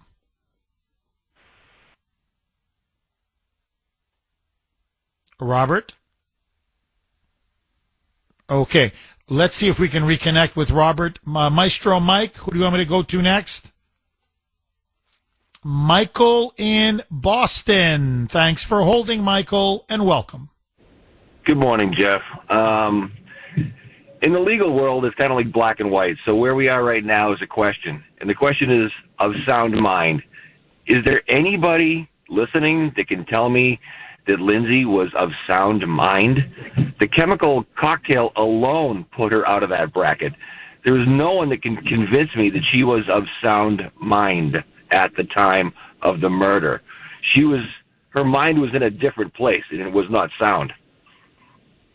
So you would vote not guilty? Absolutely not. You couldn't do anything to get me to vote her. There's no chance in my mind that any mother that had a history of what she had has the physical ability to kill a child. It's not a quick thing. A gun is a quick thing. A strangulation is not a quick thing. She would have snapped out of it during the first child being killed. My God, I'm sorry I'm saying that, but she wouldn't have made it through 3 children. There's no mental way she would have made it through. There would have been so much horror, she wouldn't have been able to handle it. Again, there's no one of sound mind that could possibly do that. Well, let me ask you this, though. I mean, can't you... I hear where you're coming from, and you're making a very strong argument, Michael. Please, don't get me wrong. But can't you say that then for many murders? And I'm not trying to be glib about this, but, you hear about, husbands killing their wives, husbands killing their children, and you say, well, if they were really in a sound mind, they wouldn't do that. But, evil exists, and, people do evil things. And shouldn't they be held responsible when they do an evil thing? Like, for example, I mean, this woman, yes, she checked herself into a mental hospital. She also checked herself out of a mental hospital. she's telling people around her, I want to hurt my children. How come as a mother she doesn't say, now I'm also blaming others as well. I'm just trying to focus the issue now. Say, you know what? I want to hurt myself. I want to hurt my children. Please take my children away from me. I'm just not right in the head. To me, that's the question I think the parents should have been asking. That's the question the husband should have been asking. I want to get to the husband a little bit later in the show because I think he also bears some responsibility for all of this. Not the conspiracy theory that he did it, but I mean, look, I'm sorry. You've got your wife who's begging for help, who's on multiple different medications, who can't sleep, who's losing her mind, who says she wants to kill herself, who now is telling you she wants to hurt the children. You got your parents and your in-laws saying there's something wrong with Lindsay. She's hearing voices. She's seeing things. She's frightened. She's making crazy comments. She keeps saying she wants to die, and then she wants to hurt the kids. As a man, as a father, as a husband, how do you not take decisive action? Okay, so I think there's blame to go around, no question. But Michael, in the end, she's the mother. Didn't she say at some point, listen, get the children away from me? Instead, she kept the children. She didn't want to leave the children. And then she tells Michael to leave the house. Sorry, Patrick, forgive me. Michael, she tells Patrick to leave the house, to get her medication, to go get takeout food. And conveniently, when he's out of the house, that's when she kills him, one by one by one. I'm in the jury. I know we disagree on this, but I'm like, guilty, guilty, guilty. Where am I wrong, Michael? I think you're making my point in the sense that she was asking for help. She was saying she hears voices. She's telling people that she needs help. She's telling people she's requesting help. She's trying to get help. No one's giving her help. The woman knew she was a nurse. She was a medically trained professional. She knew something was wrong. She knew things were going wrong. She was asking for help. She wasn't getting the help. As far as the husband goes, there's many a question in my mind with the husband. He was not supposed to leave her alone. She told him to go get food. Okay, that's questionable. Why'd you go get food if you were told not to leave her alone? I forget that there's a medical terminology for the level that she was at, that she had to have personnel around at all time. His whole modus operandi, in the sense that within 4 months he's remarried to a woman who's a carbon copy. There's lots of questions about him. But going back to my original point, in a court of law, it's black and white. The question is, was she of sound mind? There's absolutely no one in this world that could tell me she was of sound mind. There may be 100 other points, but the singular question was she of sound mind? Absolutely not. Michael, thank you very much for that call. I really appreciate it. All right, so Michael, if he's on the jury, he's voting not guilty. So I think I would be outnumbered on the jury if by the way the phone calls are going. Michael, thank you very much for that call. Look, let me just say one quick thing, and then again, I'm going to continue to take your calls. If you feel yourself slipping away, as she did, and you feel, as he said, she's a trained professional. She was a labor delivery nurse. So obviously she knew quite a lot about postpartum and postpartum depression, postpartum psychosis even. Why not tell your husband, and especially your mother, your father, your in-laws, I'm going to hurt the children. Okay, I'm just going to repeat to all of you what I just told Mike while we were off air. If I just go by the reaction of the audience through the text machine, the text line, calls, and the poll results, and I'm going to read the poll results, I think it's going to be a hung jury. I mean, in other words, I'm not, I can't make that prediction, but I would not be shocked if it was a hung jury. People are very, very divided on this issue. As I was telling Mike, I just don't know why people are mad at me. I'm getting all this abuse. What did I do? I didn't kill the babies. I didn't do anything. I'm just giving you my honest take from everything that I've seen and I've read. and I'm allowing everybody to express their point of view, but somehow I'm the bad guy. To which Mike then, obviously, he's got to always give me that jab, says, well, that's because nobody likes you, Jeff. I'm like, Mike, are you speaking for yourself? But anyway, so it's very divided, and it's fascinating. I have to say, I really find today's show absolutely fascinating. Okay, so the poll question again, sponsored by Mario's. What should happen to Lindsay Clancy? Should she be sent to a hospital, sentenced to prison, or sent to a hospital, institutionalized, and then if cured, then go to prison to serve her sentence? Now listen to this, okay? I don't think you can get it closer. Sent to a hospital, 35.5%. So basically 35%, just over a third of the audience, believes that the jury should come back and say not guilty, and that she should get treatment at a mental hospital. B, prison, 32.5%, almost a third, say send her behind bars. It's 3 first murder. She's charged with 3 counts of first degree murder. So I think we're looking at life in prison, okay? And 33.3% say send her to a hospital, have her taken care of, cured, and then send her to prison. I've never seen poll results like this in the history of the show. It's basically, there's a slight plurality for her to just go to a mental hospital, 35%. But it's essentially one third.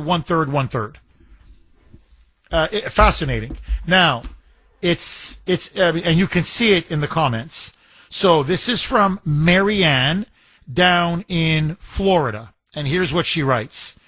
Jeff, that woman, Lindsay Clancy, had more help than most of us ever have after having children. She didn't follow through the way she should have. Sorry, not sorry. You know, Jeff, now she's sticking up for Patrick, the husband, or the ex-husband.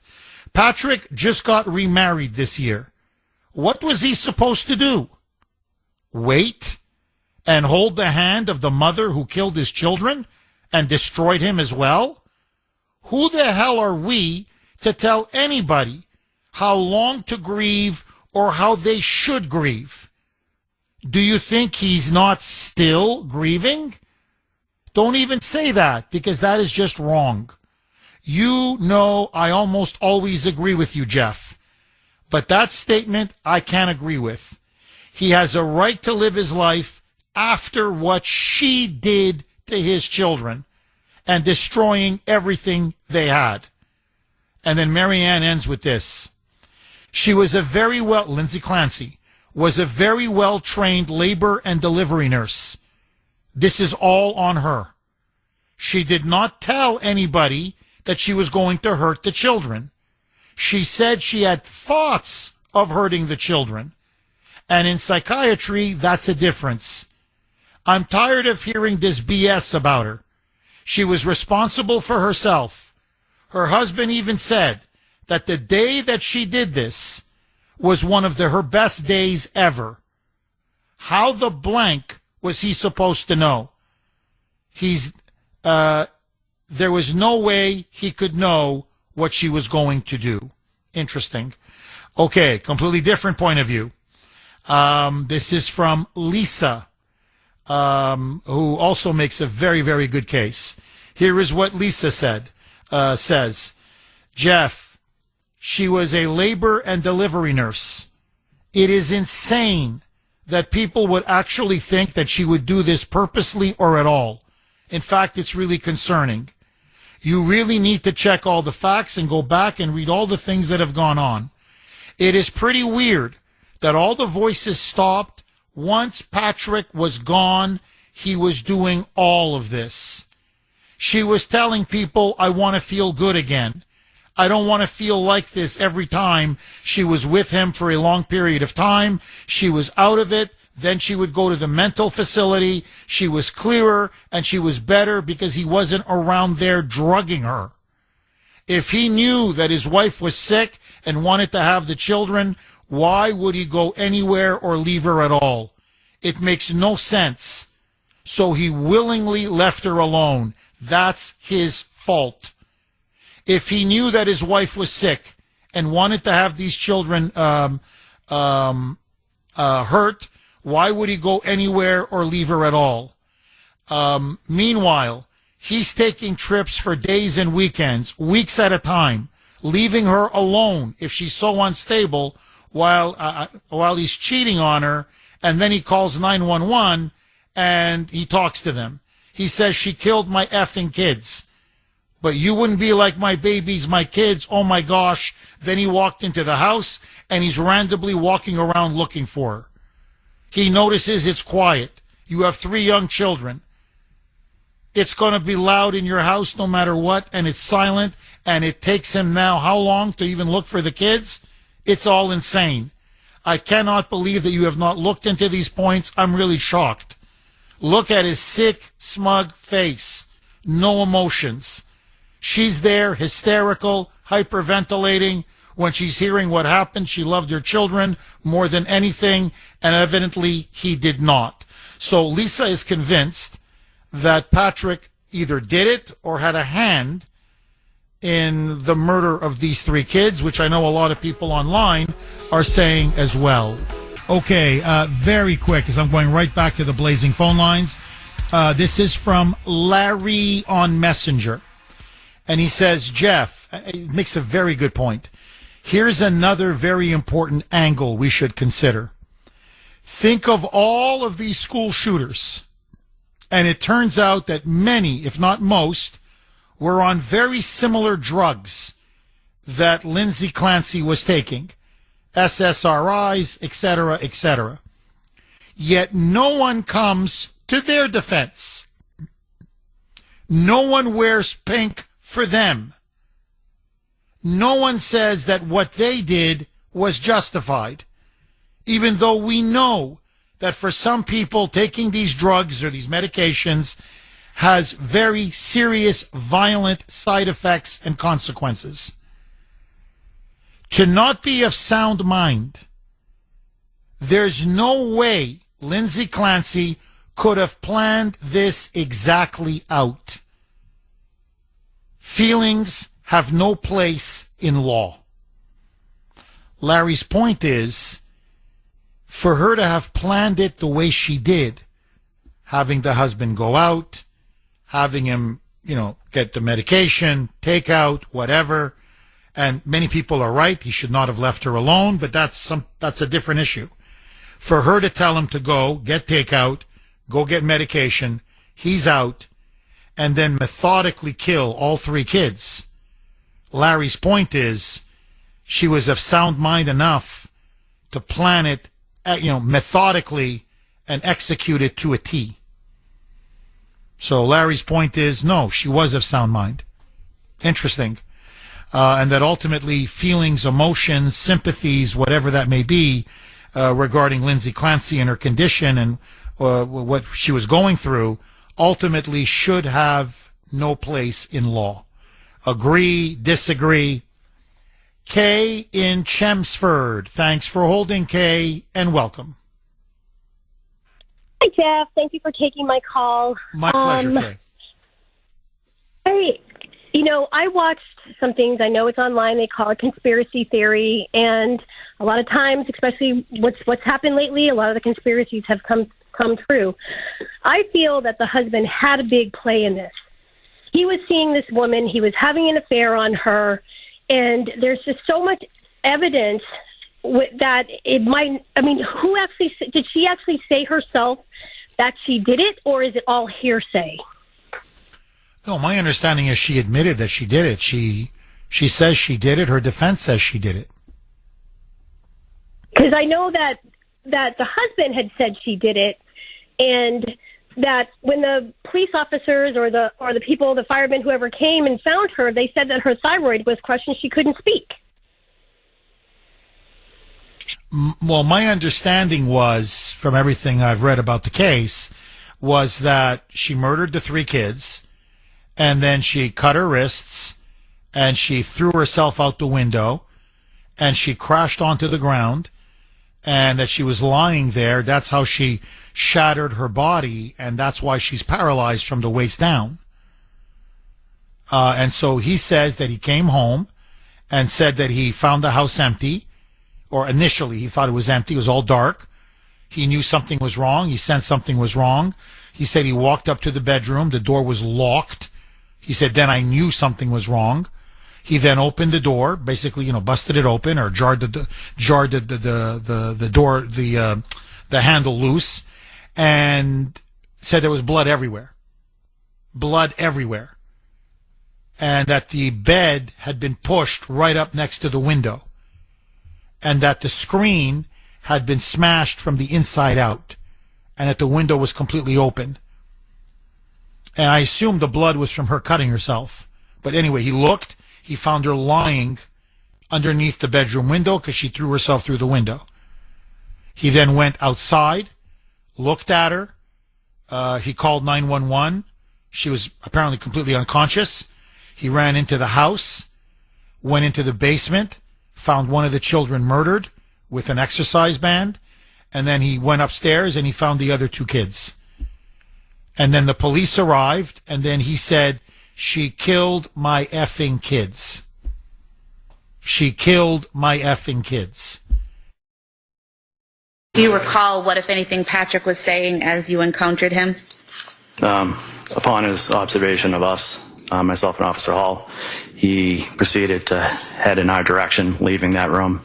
And at that point, he looked up and he screamed, she killed the kids. So that's what they've established in court. Go ahead, Kay. And I have a wellness center here in Chelmsford, and I deal with a lot of people that are going through similar situations.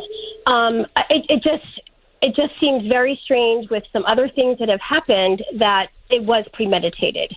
Like, I feel that if she did do it, then it was one of those things where she snapped. And it would have to do with like the cocktail of medicines that she was on. Well, but Kay, sorry, I just want to be clear on this. It was premeditated by the husband or premeditated by Lindsay Clancy? I believe it was premeditated by her. By her, that she was planning to kill the kids. Wasn't. I don't believe she did. I don't think you don't believe it was premeditated. No. Forgive me. You think she just snapped? I think if she did it, she just snapped. But there's a lot of questions about the husband. Like, you wonder, because he was having an affair on her, allegedly, the woman that he married 4 months later, and he was leaving at long periods of time, I wonder how much he had in making her feel like she was going insane. There's just more questions to me about the husband than anything else. Well, look, Kay, I can just go by what I've read and the evidence that was presented at trial. Okay, and this is my impression. And I know it's getting some people angry, but it's just my opinion. Take it for what it's worth. I think it's very obvious that he checked out of the marriage. I think there's no question. His wife was suffering from postpartum depression, psychosis, whatever you want to call it. And it got worse, and it got worse, and it got worse. And he just couldn't deal with it anymore. After a certain point, he just couldn't. And so he effectively checked out of the marriage. He goes on long weekends. Maybe he had an affair. I don't know. But he's not really that present anymore. And he's fading more and more and more. And he feels helpless, and he doesn't know what to do. And pretty much you see that his mother is taking more of an active role in the kids than even he is. And the mother-in-law, they're trying to do more to help the kids and help Lindsay. And so I think after a while, he just said, I can't deal with this. Now, personally, I think he let his wife down. In fact, I'm telling you, I truly believe he let his wife down. I don't want to repeat myself, but when your wife is hurting like that, after she's given you 3 beautiful children, you move heaven and earth to get her treatment, and you get those kids out of harm's way. Even if there wasn't, let's just for the sake of argument, she never says, I'm going to hurt the children. Even if she just says, which she did say, I want to commit suicide. She called the suicide hotline several times. My God, the mother of my children, my wife, wants to kill herself? No. No, whoa. Mom, please, can you take the kids for a couple days? To the other, the mother-in-law, please, can you take the kids for a couple days? Back and forth. I'll do whatever I can to help, obviously. But, my Lindsay now has to be our top priority. I mean, sure, the kids matter, obviously, but they need a mother. And the mother is now having suicidal thoughts. And the mother is not... Look, the mental health system failed her. There's no question. And I think on the larger issue, which is what some of these protesters, the point they're making, that the mental health system in America it's broken. That's true. That's all true. It's like I go back to Mangione. No, it's true. These healthcare CEOs are greedy, no question. And these healthcare insurance companies, they're not paying people, they're not providing insurance, or they're not covering insurance, or they're not taking care of people. They're ripping them off. But that's a separate issue of whether you're justified in shooting the guy in the head. It's the same thing here. Yes, the mental health system failed this woman, no question. And the mental health system is completely broken in America, no question. But I look at this, and I just see, to me, there are two seminal facts. One, why didn't the husband stand by his wife and say, this poor woman, the mother of my children, can't sleep for days and weeks and days and weeks, and nothing seems to be working. Get the children. It's not a good environment. Get the children out of that house. We're going to focus on Lindsay, and we're going to get her well. Okay? And number two, that this woman murdered 3 innocent children. Her children. That was their mother.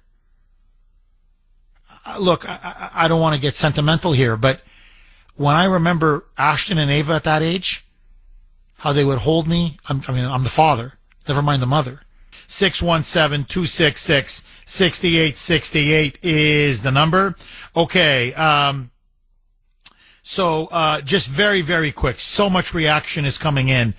You can text the Kuhner Man, 70470. Okay, so this is, anyway, it's coming in fast and furious. Jeff, where the hell is the proof that Patrick Clancy, the husband, was having an affair? There isn't none. He's not on trial here. She is. And Lindsay Clancy admitted it because she has a civil suit. And in her civil suit, and you can find it online, Jeffrey, which I think means this person's upset with me a little bit, she states that she did it, and how she did it, and why she did it. Read her G-damn civil suit. I don't want to take the Lord's name in vain. So basically, read the damn civil suit. So she admits it that she did do it, and according to her, and she said she did it because she was hearing voices in her head, and that's why that she was somehow compelled to kill her children, that she was worthless, that she had to kill her kids, and that eventually she had to kill herself as well. Okay, so basically what many of you are saying is, stop blaming the husband. He's not on trial. She is. She's the one who killed the children, and she admitted it in her civil lawsuit. Now, on the other side, and this is a very interesting, from 617, I did not even think of this. Jeff, has anyone considered that Lindsay Clancy found out, or may have found out, about an affair that her husband was having, and decided to remove everything from this guy's life to punish him? There are stories of men who have murdered their wives and children in the past for the same reason. Interesting. I mean, it's just interesting. Okay, very, very quick. Because since he's now at the center of so much, I want you to just take a few minutes and I want you to listen to this. This is Lindsay Clancy's ex-husband, married at the time, but now he's remarried. Patrick Clancy, this was his testimony during the trial. And he describes what he found when he arrived home after she asked him to go get takeout and pick up some medications for her. Roll cut 30, Mike.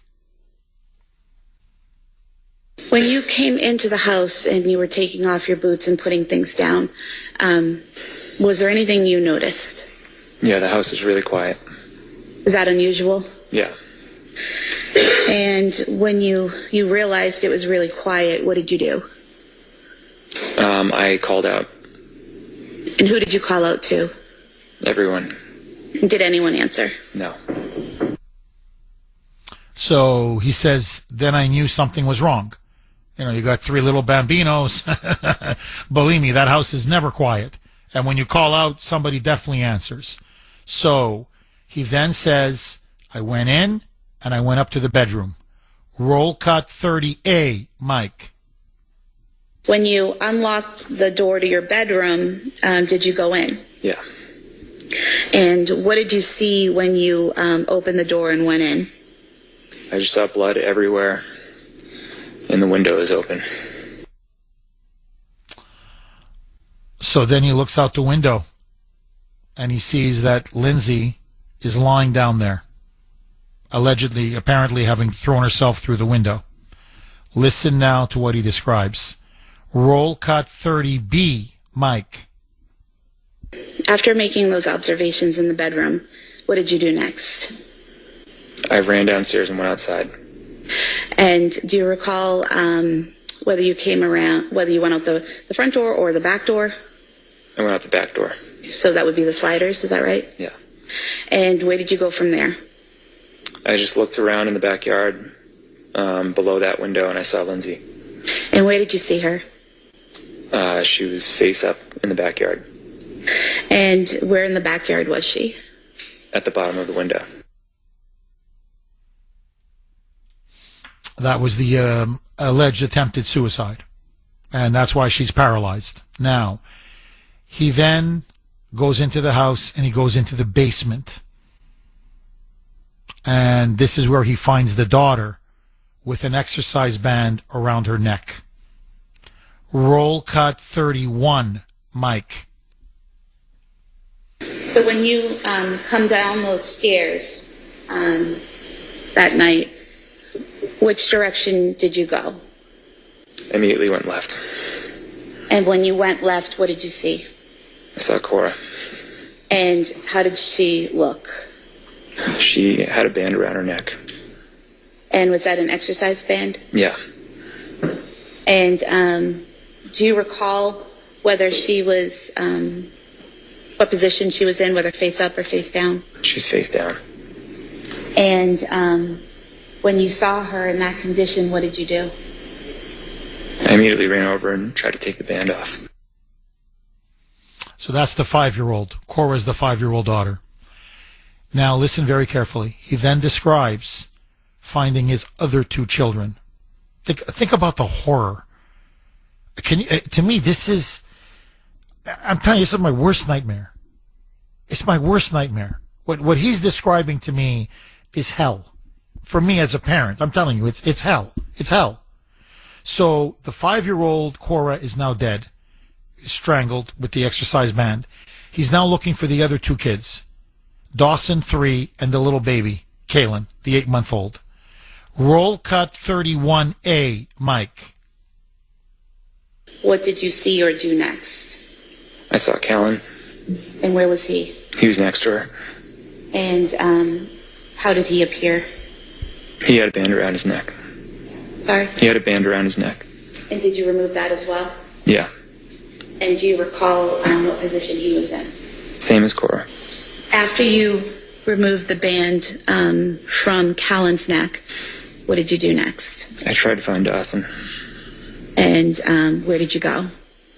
I looked in the bathroom and on the other side of the couch, and then I went to the other side of the basement, and he was in my office. And when you saw Dawson, what condition was he in? I knew he was gone. By the way, I keep referring to Kaylin as a daughter. My bad. That's his son. Forgive me. The 8-month-old is his son, not the daughter. My bad. Wow. Okay, now listen to this. He then testifies that Lindsay told him that she was concerned that her psychological state had so deteriorated that she was going to hurt the kids. And so that's when they had the parents, the grandparents of the children come over. Listen now to this. Roll cut 31B, Mike. And as a result of her telling you this, that she had thoughts of harming the kids, what did you do? Her parents came up, and I think I asked her at some point, do you feel like you need to be kept away from them? And she said no. And then, it was very confusing because a minute later she was making them lunch or playing with them or, getting them ready for bed or whatever it was. So he's saying there are all kinds of red flags everywhere, but then she's making lunch, she's giving him a bath, she's getting him ready for bed.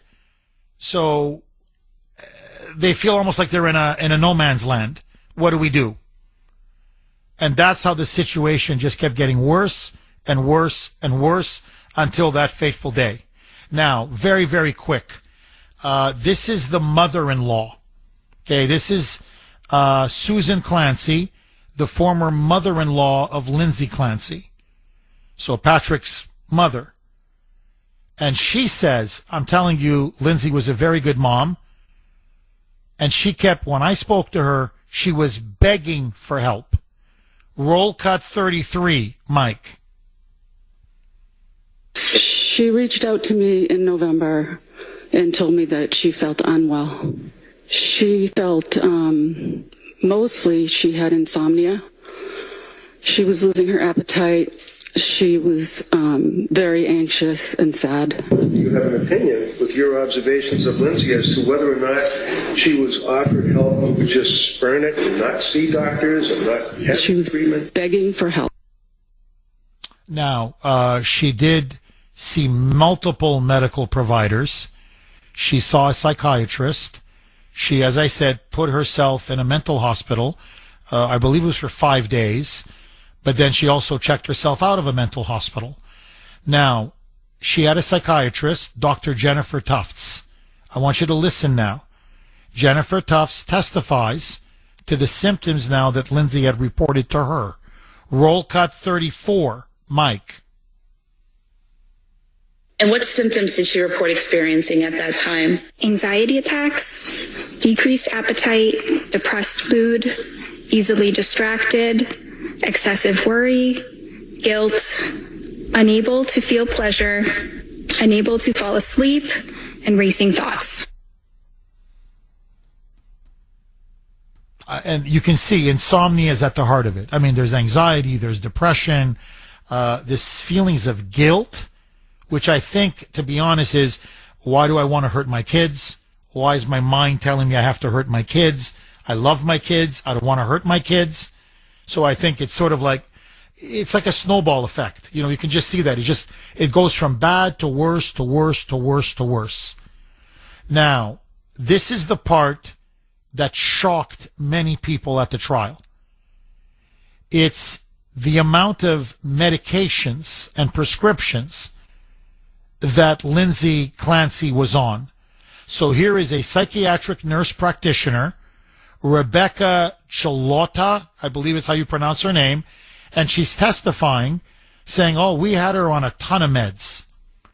And still, it just didn't seem to work. Roll cut 36, Mike.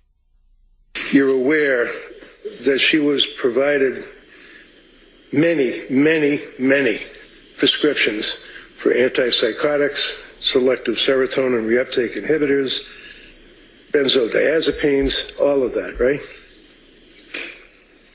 I'm aware she was prescribed other medications. Did you ask what other medications there were? Yes. And did she tell you? Yes. Did she tell you who prescribed them? Yes. It's pretty easy to get a list from CVS, right? Yes. And that, now this is the key part where the psychiatric nurse practitioner says, even though she wasn't taking them all at once, but even though she had been given these medications over a period of many, many months, the number is quite high, obviously, nothing seems to be working. And then Lindsay is complaining to her, saying, I just can't sleep. You don't understand. It's the chronic, constant insomnia. And so, A, she's saying they're not working, but B, she's now convinced, Lindsay is, that the meds are actually making her even worse. And she's begging for help, saying, can somebody please help me? Roll cut 36A, Mike. There's a response from Lindsay Clancy. I'm willing to try anything. I just keep coming back to the feeling that I'm dependent on Ativan. I feel like we are throwing all these different meds at my insomnia when the root cause is Ativan dependence. What was your concern when you got that message, or did you have any concern? I wouldn't say I had concern. I just wanted to, again, provide her some information. She adds, I also just feel concerningly numb right now. Like I have no emotion whatsoever. I feel like I'm going to die and I don't care. What do I do about this? I do recall that message, yes. Ay, ay, ay. Ay, ay, ay. I mean, forget the whole legally is she culpable? Is she not culpable? Just let that go. This is the mental health system in the United States of America? Like, are you kidding me? Look, I get it. You're responsible for your actions. Please. That's the Kuhner man's philosophy. I live and die by that. But I'm just listening to this and I'm like, this woman is telling you it's not working. She's telling you it's creating a dependency. She's telling you she can't sleep. She's telling you that now to the point that she's so freaking numb, she doesn't care if she dies. And they're like, yep, well, that's accurate, yeah. I don't know, hello? And what did you do? Did you do anything? I'm sorry, or did you just cash the check? Listen, one more cut and I'm going to go back to the phone lines. This is Lindsay's mom. To me, this was heartbreaking. This is Lindsay's mother, Paula Musgrove, who clearly loved her grandchildren and was doing everything she could to help. She reads a text from Lindsay begging her, okay, she's in Connecticut, the mother is, begging her, please, Mom, you got to come. I need help. I need help. Something is wrong. I'm frightened. It's just all unraveling. I'm disintegrating. And I'm scared. Roll cut 35, Mike. Mom, will you please come up and stay with me for a bit? I'm really sick. Something is wrong. I had horrible insomnia all night, and I just don't know how I'm going to get through the day. I started taking the medicine my doctor prescribed for anxiety, and I think it's made things worse. It's just really scary, and I don't want to be alone. Indulge me just one more. Imagine being a mother, and this is your now daughter with 3 young children, and she says this to you. Things are so bad with me right now. Forget the fact that I can't sleep. Now I'm hearing things. I'm petrified. I'm so afraid I don't even want to sleep by myself. Listen now to this. Roll cut. This is again Paula Musgrove, Lindsay Clancy's mother, on the stand. Cut 41, Mike.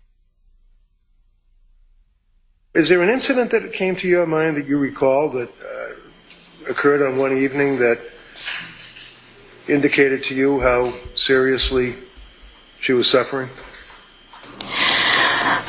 There were many. One particular evening that was disturbing to me was that, she was afraid. She was afraid to be alone. And she actually asked if she could sleep with me. When was that? That was late November, early December. And did she indeed sleep with you on that occasion? She did. I know hindsight is, 2020. But man, your daughter's in a bad place. This is a grown woman. Hell, this is a nurse, a very good, top-notch labor delivery nurse. This is a long-time professional. And you can just tell psychologically, emotionally, the wheels are just coming off. And, as a parent, you just feel so freaking helpless. Anyway, I don't know. After a while, you just shake your head. And 3 kids are dead. And I know it's going to haunt the grandparents for the rest of their lives. I'm sure it's going to haunt the husband. I'm sure it's going to haunt Lindsay. I'm positive. How could it not? Because in the end, everyone's going to be asking themselves, what should I have done differently? I just pray something like this never happens to me or my family. To be frank, that's why the trial has been so riveting, because of this kind of testimony. And I think that's why everybody has sort of mixed and confused emotions about the whole thing. Because you can see that the system is not helping her. You can see this poor woman's breaking down. You can see that she's trying to get some help. You can see the family, especially the in-laws, and the mother, obviously the parents and the in-laws love her and think very well of her as a mother. And 3 kids are dead. 617-266-6868 is the number. Jason in Haverhill. Thanks for holding, Jason, and welcome. Thanks for taking my call, Jeff. How are you today? I'm good. How are you, Jason? I'm well, thank you. So I have, I guess a slightly different take on it. Yes, go ahead. I think she should definitely be held accountable. She should definitely go to prison. But isn't that kind of the easy way out of just moving on from this case, and there's no accountability in the medical system? If she goes to prison, the case is over, the investigation is over, this is all done. Every way she was mistreated by the medical professionals, her husband, everybody, this just all goes away. Justice is served, she's in prison. Then you have to ask yourself, where's the justice for the children? Because this case is, next week, we're dealing with it again. And the reason I come to this conclusion, if you give me a second, my sister suffered from mental illness for over 20 years. And we begged to get her help. My mother and I, we went to judges, we went to, the mayor, the governor, to try to get her help, and everybody just shooed you under the rug. And my sister never received proper help. God rest her soul, she passed in 2022. So the power of mental illness or the power of the brain, let me say this, Jeff.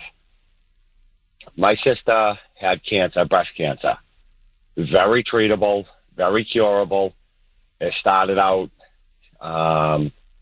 it was 6 treatments and she was cured. She was in denial due to her mental illness that she had cancer. She would not receive treatment, wouldn't, do anything to help herself. We tried to get her mental help. We tried dealing with her doctors.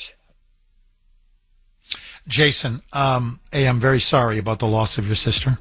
Okay, I want to go right back to Jason in Haverhill.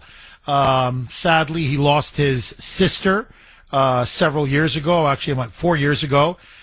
She suffered from mental health issues and eventually succumbed to cancer. And his point is, and I think it's a brilliant point, it is very difficult when you have siblings, family members who are facing mental health problems or mental health issues, because it is so debilitating. It's inside the brain. It's inside the mind.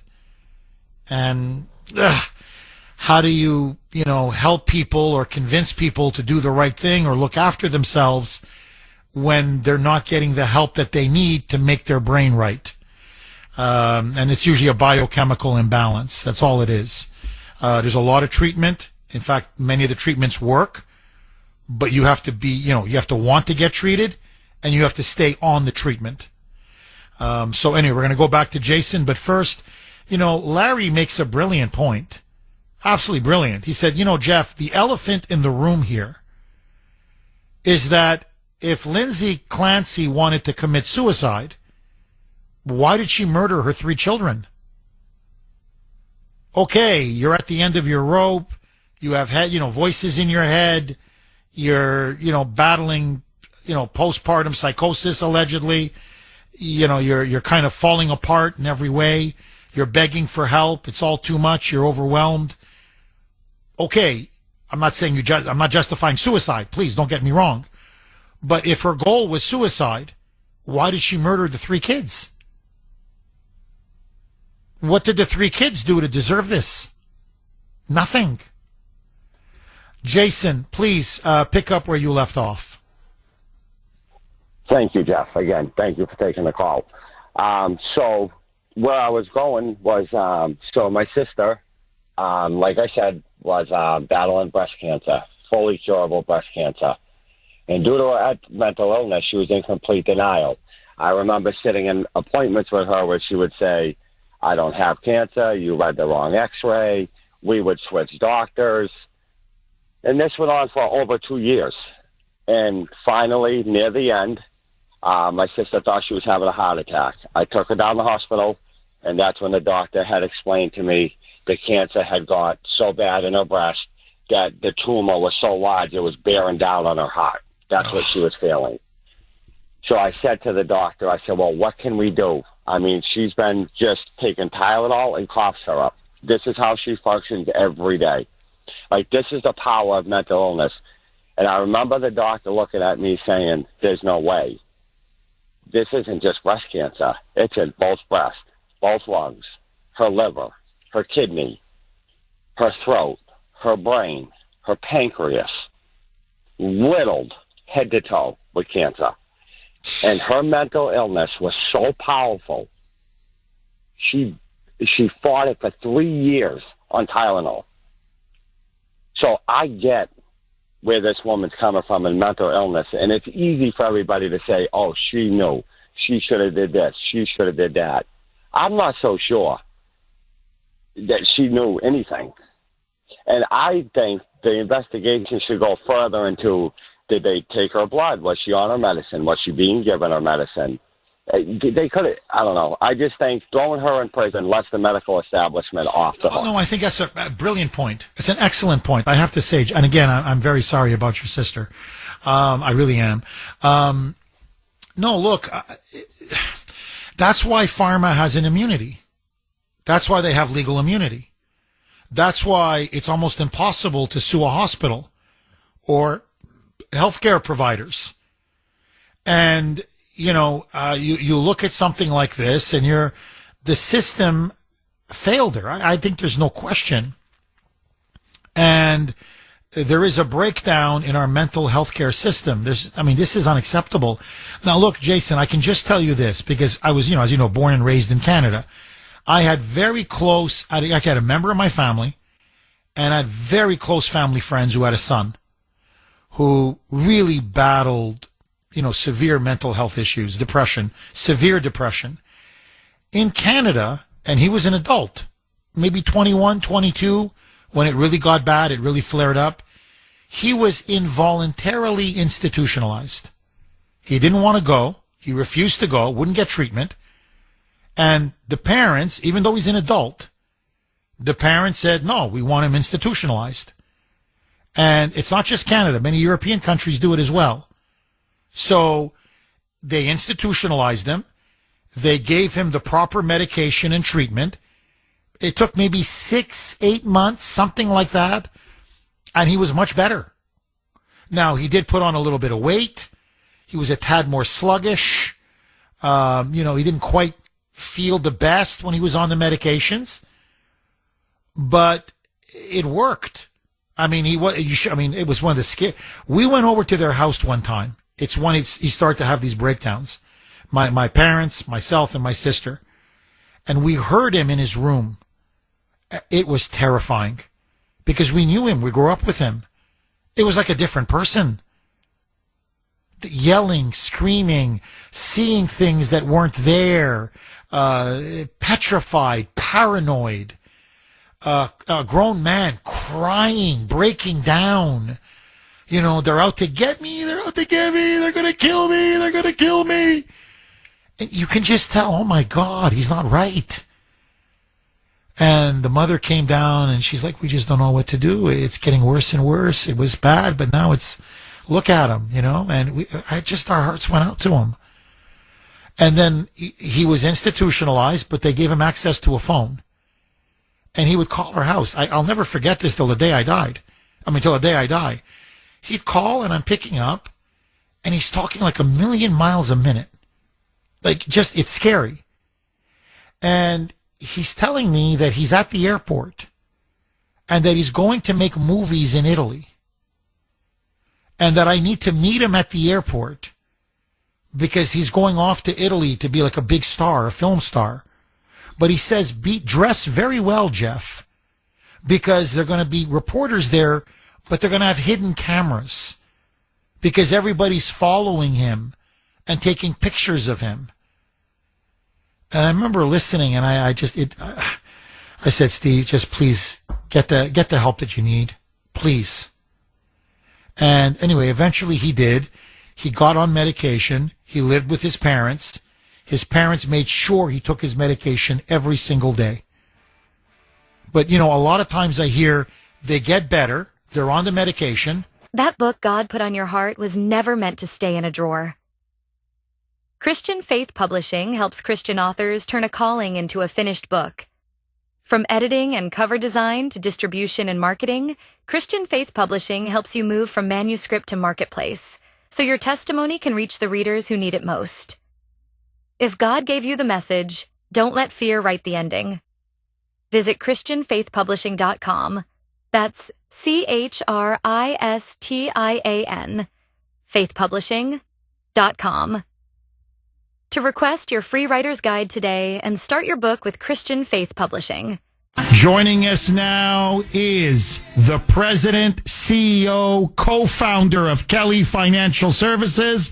And yes, that is her wonderful name, Kelly. Kelly, how are you? Good morning, Jeff. I am good. We spend a lifetime accumulating things. And when we get to retirement and sometimes realize we have a lot of stuff, closets are full, the garage is full, and some people are even paying every month for storage units filled with things they rarely use. But all that clutter can cost more than money. It can take up our time and energy, and as we get older, even create safety concerns. And that actually ties into retirement planning. It's not just about how much you've accumulated, it's about thinking through what you'll really need for the life you want ahead. That's why we're offering a complimentary copy of our investor guide. You've reached the Retirement Summit. Now what? It covers important questions about longevity, cost of living, when to retire, and your overall retirement strategy. To get your free copy or to speak with one of our Kelly advisors, just call us or email us at kelly@kellyfinancial.org. Jeff, I'll continue this conversation tomorrow morning at 9 a.m. on Safe Money Strategies Radio. You can also visit our website for the radio rewind if you missed the show.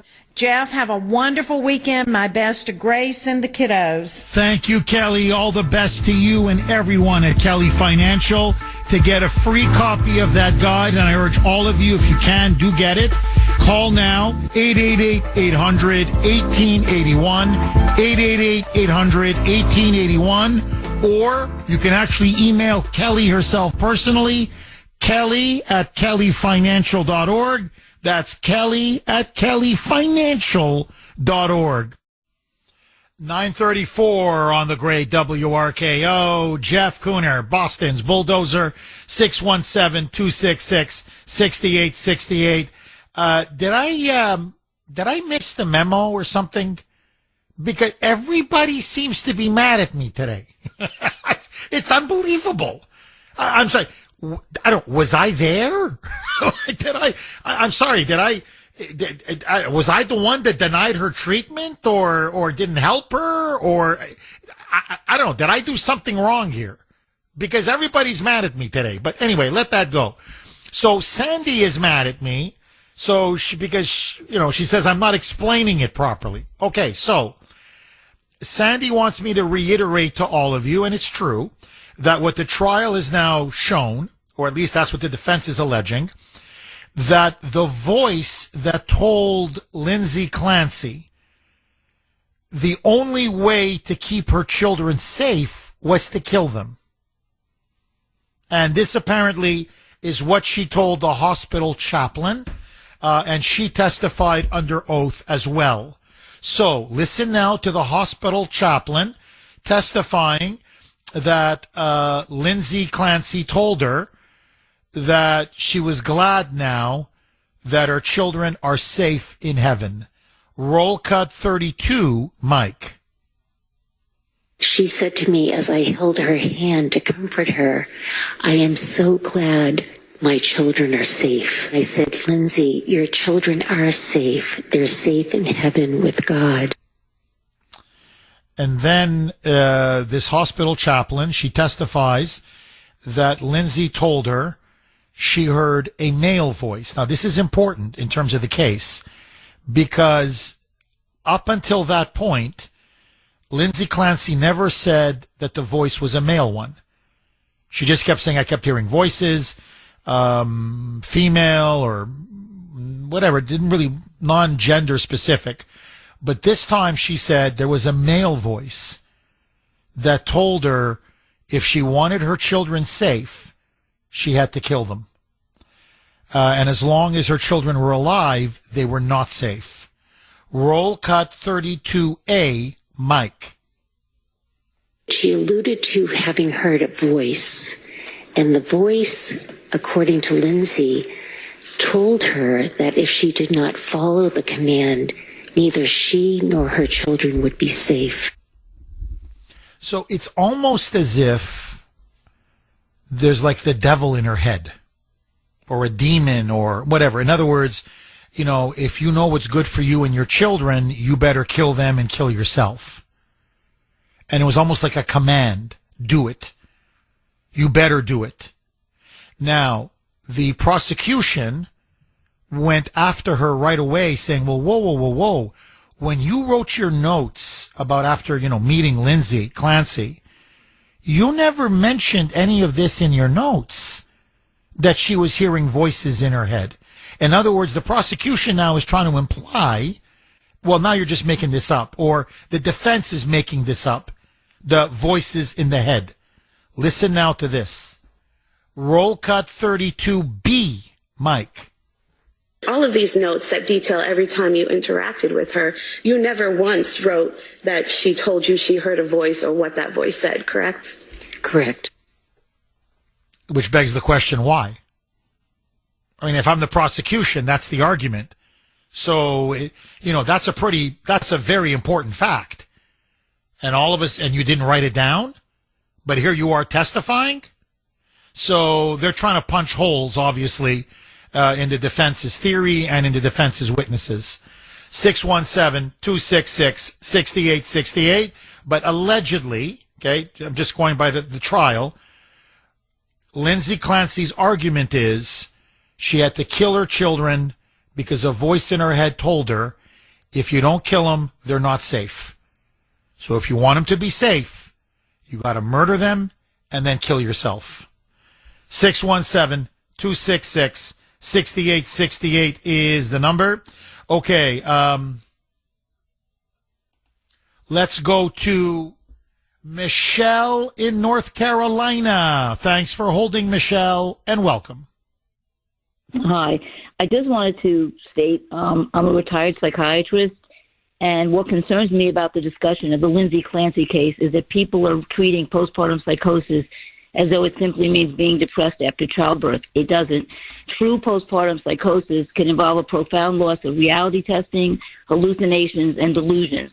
The critical psychiatric question isn't whether she could organize behavior, it is whether she understood the nature and wrongfulness of what she was doing at the particular moment. Well, Michelle, I mean, I'm just the insinuation, from listening to you is I take it that if you're on the jury, you would vote not guilty? Well, based on the fact that I believe, based on what is being presented, right, that she heard, again, I'm not in her head, but I've worked with a number of patients. I also experienced a postpartum depression without psychosis, so I can speak from that standpoint too. And so that's a separate issue. But yes, probably not guilty based on the fact that at the time she was doing it, she did not understand the wrongfulness of what she was doing at that particular moment. Because these individuals can act totally normal in the sense that they can hide the delusions and they can hide it at certain times. It's not like if you saw her, you might not even know. But if you look at her readings and what she said to her mother, and what she said, she wasn't sleeping. She was getting numb. She was crying out for help. She needed her mother there. These are all very typical things that when people are depressed, just even with depression, without psychosis, will want not to be alone. They're fearful whether or not they're going to, and the voices is probably the clincher on this, is that she heard voices and she acted on it. Michelle, I want to ask you this, and I understand you're a psychiatrist and this is your wheelhouse, as they say. But was she ever actually officially diagnosed with postpartum psychosis? Or is this just something we're assuming she had? Go ahead. Was she officially diagnosed with postpartum psychosis? Or is this just something we're assuming that she has? Based on what I'm hearing, because I have not been following the case and only recently have been gotten involved, but I did not, and I'm sort of looking at it now, but I don't know because I wasn't covering it. I'm pretty sure she probably was. It's based on, obviously, she had a child. It can go out months and months. After postpartum psychosis, you can be depressed and then you become psychotic. Often after the child, within a certain, can even have to be right after childbirth, the hormones change and things change. But the person can become depressed and then months and months go on, and then the depression doesn't get treated, and then it can go into a psychosis with other symptoms.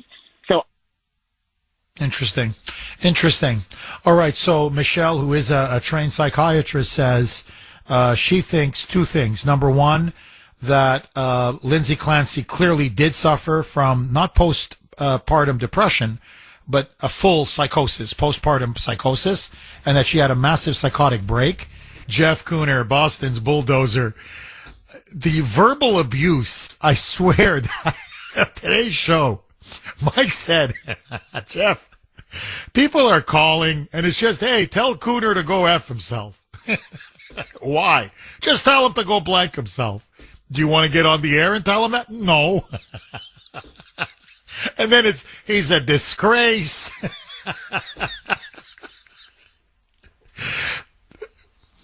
Mike is saying that's a lot of days. But today in particular, it was especially heavy.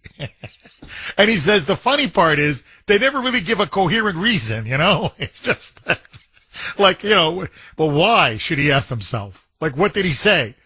He's a disgrace. Well, why? Do you want to get on the air and talk to him? No. So anyway, again, I don't know what to say. I mean, I'm just, taking different ideas, different phone calls, different points of view, giving you my, as comprehensive coverage of the trial as I possibly can. And I'm the bad guy. I'm the bad guy. Okay.